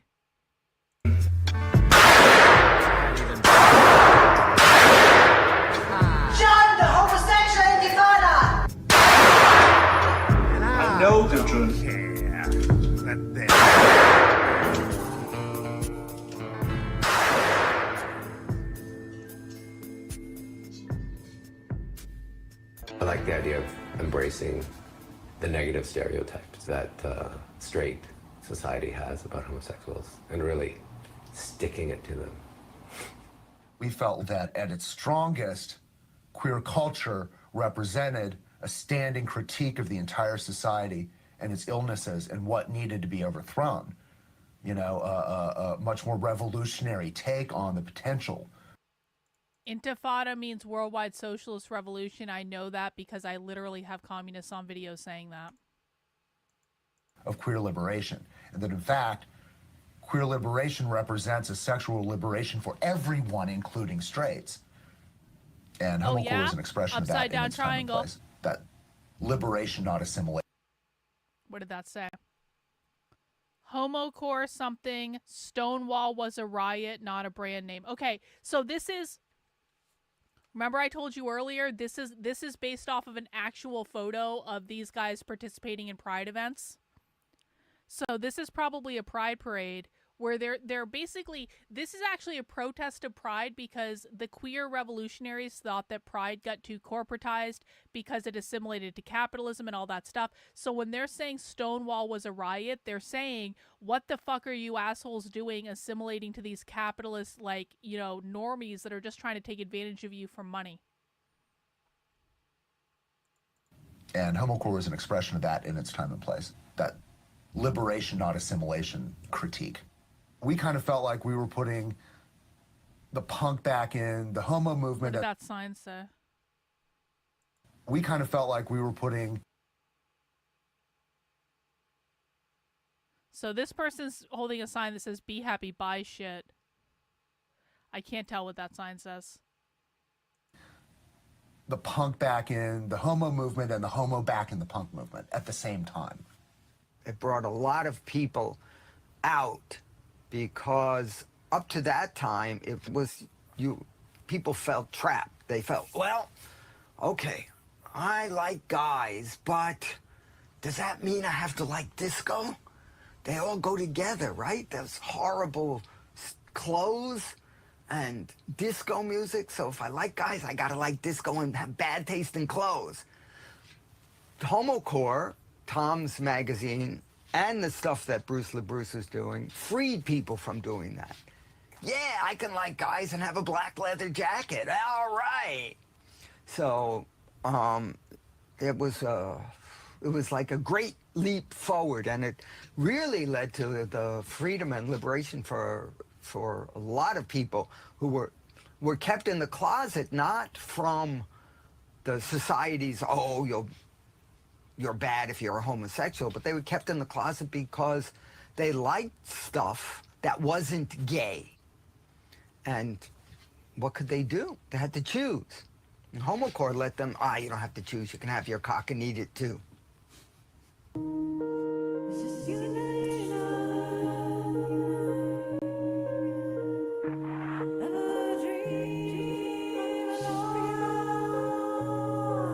All these celebrities coming out of the closet has contributed to gay culture becoming very mediocre. It's taken the mystique out of homosexuality.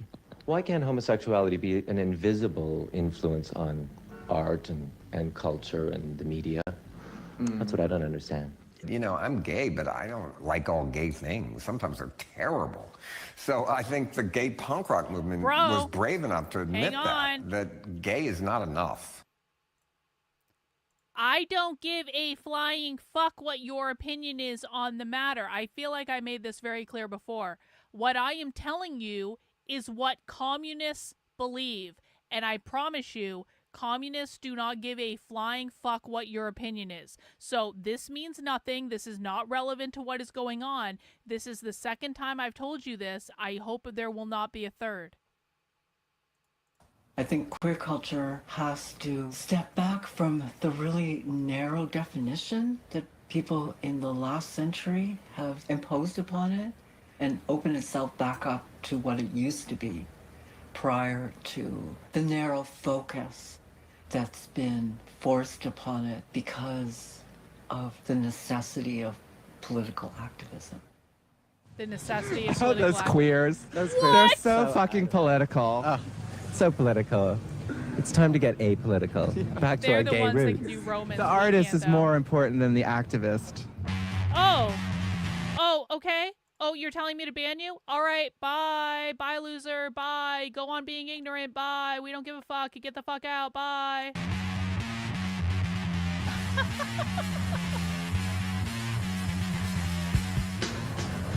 Let's round up the bitches and kick some ass. I just love it. Again, like, I just have to say, I love it how conservatives are like, you can ban me. I'm going to hold on to my lies and I'm going to hold on to my bullshit and you can ban me and I don't care. Very stunning and brave. Stunning and brave conservatives. You're going to hang on to that ignorance. You're going to be ignorant for the rest of your fucking life. Your kids are going to be queered by all of this bullshit, but man, you sure told that YouTuber that one time. Congratulations on being ignorant for the entire rest of your life, bro. Get the fuck out. And they always really think that I'm not going to ban them when I say I'm going to ban them. Oh no, I promise you, I am going to ban you. The minute that you express to me that you are going to remain willfully ignorant is the minute that I'm going to kick you out of my fucking class.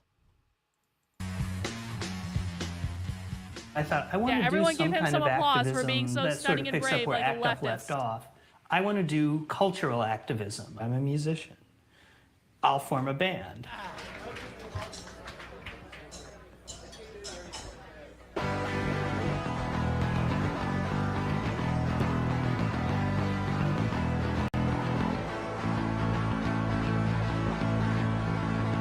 I've never been in anything like this before. We take them our clothes before we're in the door. 8 hours of work is especially tough, and 3 times a day is barely enough. I got the carrot, you got the stick. Start to nibble, I start to lick, and we get our bodies all hot and sweaty and runny. And then we fuck like bunnies. Turns out other people had the same idea at the same time. We created this little world that was kind of fictional, but then it did start to develop into something real. So in the early 90s, bands actually started forming and contributing original music to JD's. Before the Sex Pistols formed, Malcolm McLaren had this idea of what he wanted a band to be like before there was a band like that and before there was a scene. It's kind of the same way with Homocore with G.B. Jones and Bruce LaBruce in Toronto, dreaming up this scene when there wasn't any. But it culturally seemed like it was a ripe idea. Almost all things, including electronic inventions, are responses to culture. So while I was doing this and Deke was doing this, the people of Toronto had been doing this, people in Philadelphia had, and then there's a moment when there's like simultaneous discovery, or simultaneous invention. It became known as the Homocore movement and then the Queercore movement.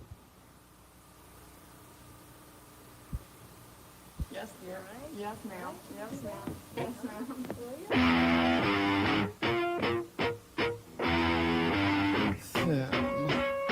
Tribate are a really great parallel to Pansy Division. They had a different set of issues, but they're really parallel issues. Like Chris and Pansy Division used to say, they were kind of the Stooges to our Ramones.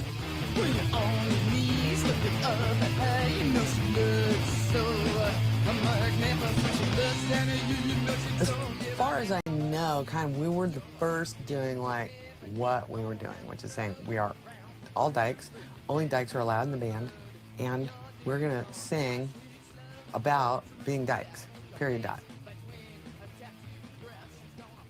There weren't that many songs about love. I mean, can you imagine thinking that there's a problem because there aren't enough songs about love that you can relate to? I mean, that's crazy. It was a real desperation. I mean, it felt like life or death to me. I felt like if I didn't find some dykes to play music with, like to play not just any music, but music that was like the music that was like my soul connection to the universe, you know, that I couldn't imagine living. I couldn't imagine actually going on. I couldn't imagine it. I couldn't imagine how I would be able to do that. So it felt like life or death. You had Bash back in Miami. That made me cry. That doesn't surprise me. Thank you. Appreciate it. He's a foxy dude. I love to lure to my room. Real laid back, relax, and it's so true. Part of the reason I wanted to do the band was because nobody was out. There was nobody saying, I'm gay and I'm playing this music, or I'm gay, fuck you, or whatever. I mean, the only people that I knew were out were people like Sylvester and Jimmy Somerville. So there was this idea that gay culture seemed really limited. So I felt alienated. I had so many more friendships and acceptance.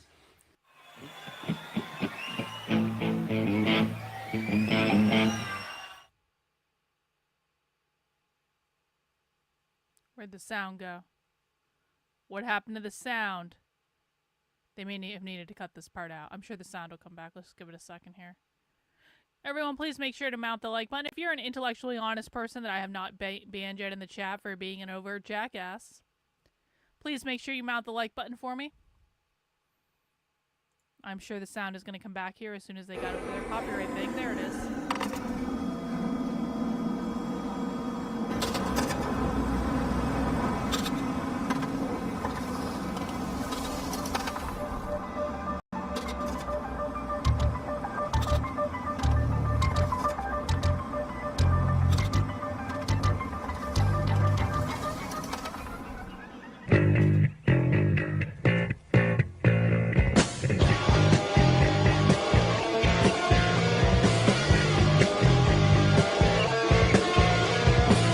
Summer's here, and I jump into my car, take a drive down the highway to the local queer bar.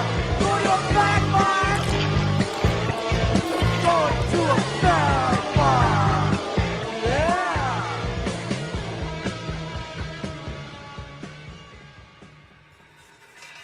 If you tell yourself a lie over and over, you start to believe it. When imagination takes over, when we close our eyes, ideas and fantasy worlds start to form. Daydreams, moments free of constraints and rules. Truths can be thrown out the window or rearranged in a new image. Homocore, Queercore, started as a secret society, a make-believe world, a farce that became real. Conceived a generation before the internet by a couple of frustrated 20-year-olds. This is the They punked a the audio from the revolution start. on their own terms. Why is the audio repeating? Are you a boy? What the fuck is Are going you on? a girl? Let's just fast forward a little bit. Characters invent a whole scene. What is going on?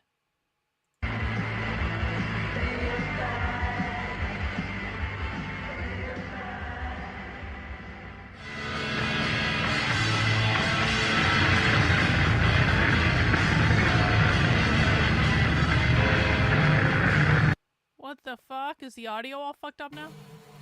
What the fuck? What the fuck happened to the audio? Where we came out of. This isn't your movie. You see, I'm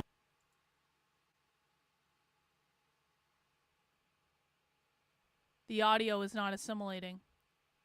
What the fuck? legal status because you develop a critical faculty in order to look at the society you're living in, and you don't just take everything for granted. You learn how to screen. examine things and Come on, navigate YouTube. through a hostile landscape. Why are you letting me go full screen? Their own movies. Yeah. You know, just as many perverts as you do. That's so weird. And review records. And a few times we just went off and sort of made stuff up. I prayed in 1989 in San Francisco where All right. Well, I guess the audio is fucked up on this copy now. It wasn't. Was it like this last time? It wasn't like this last time. We watched the exact same copy last time. That's so weird.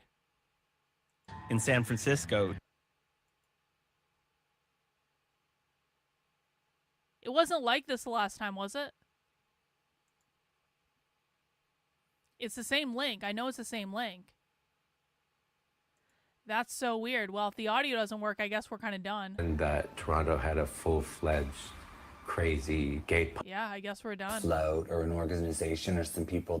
Well, that kind of sucks. That kind of sucks that the audio doesn't work. What the fuck happened to the audio on the video, YouTube?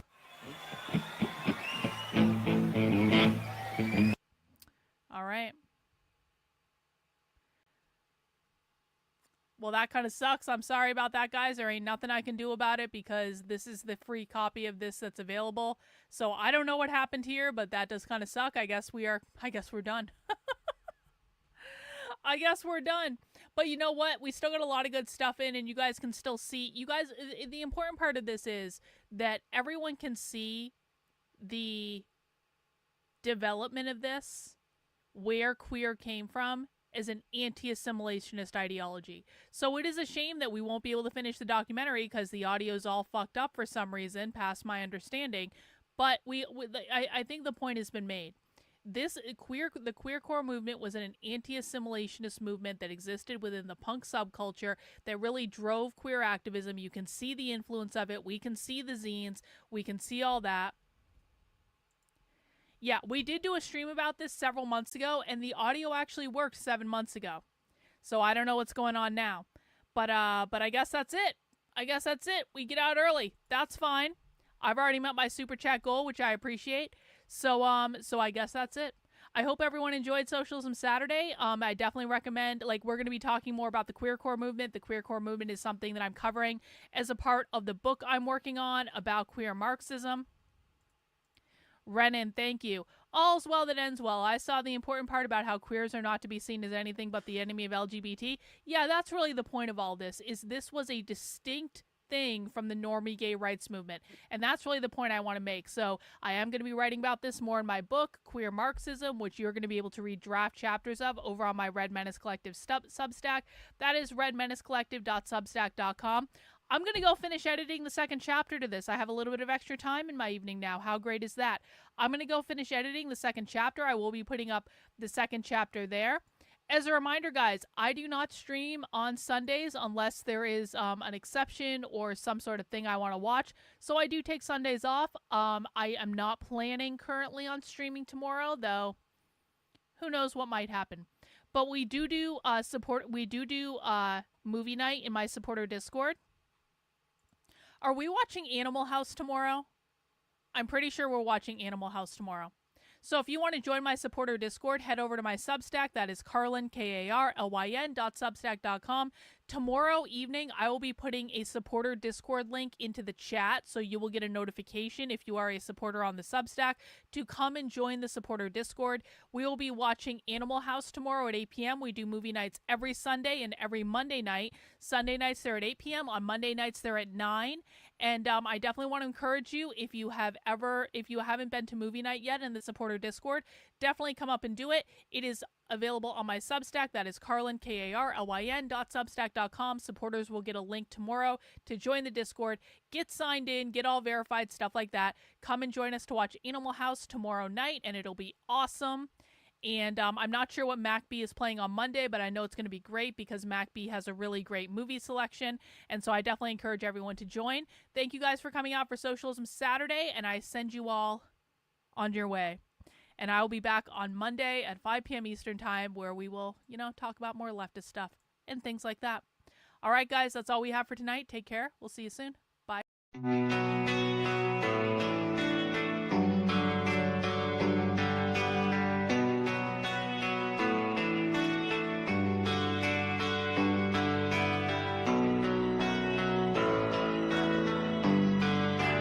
How are you feeling?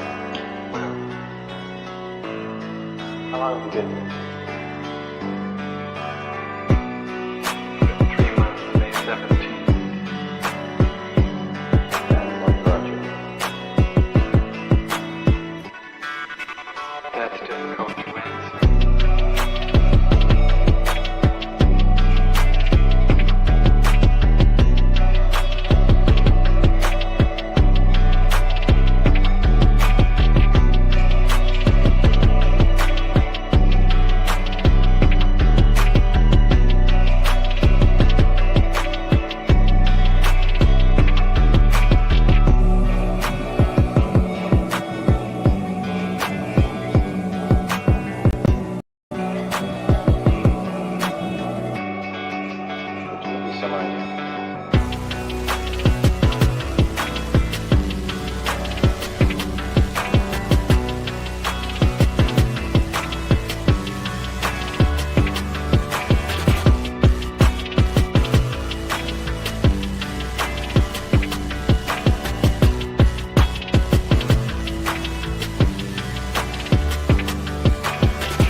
eventually resulted in your being here in the hospital.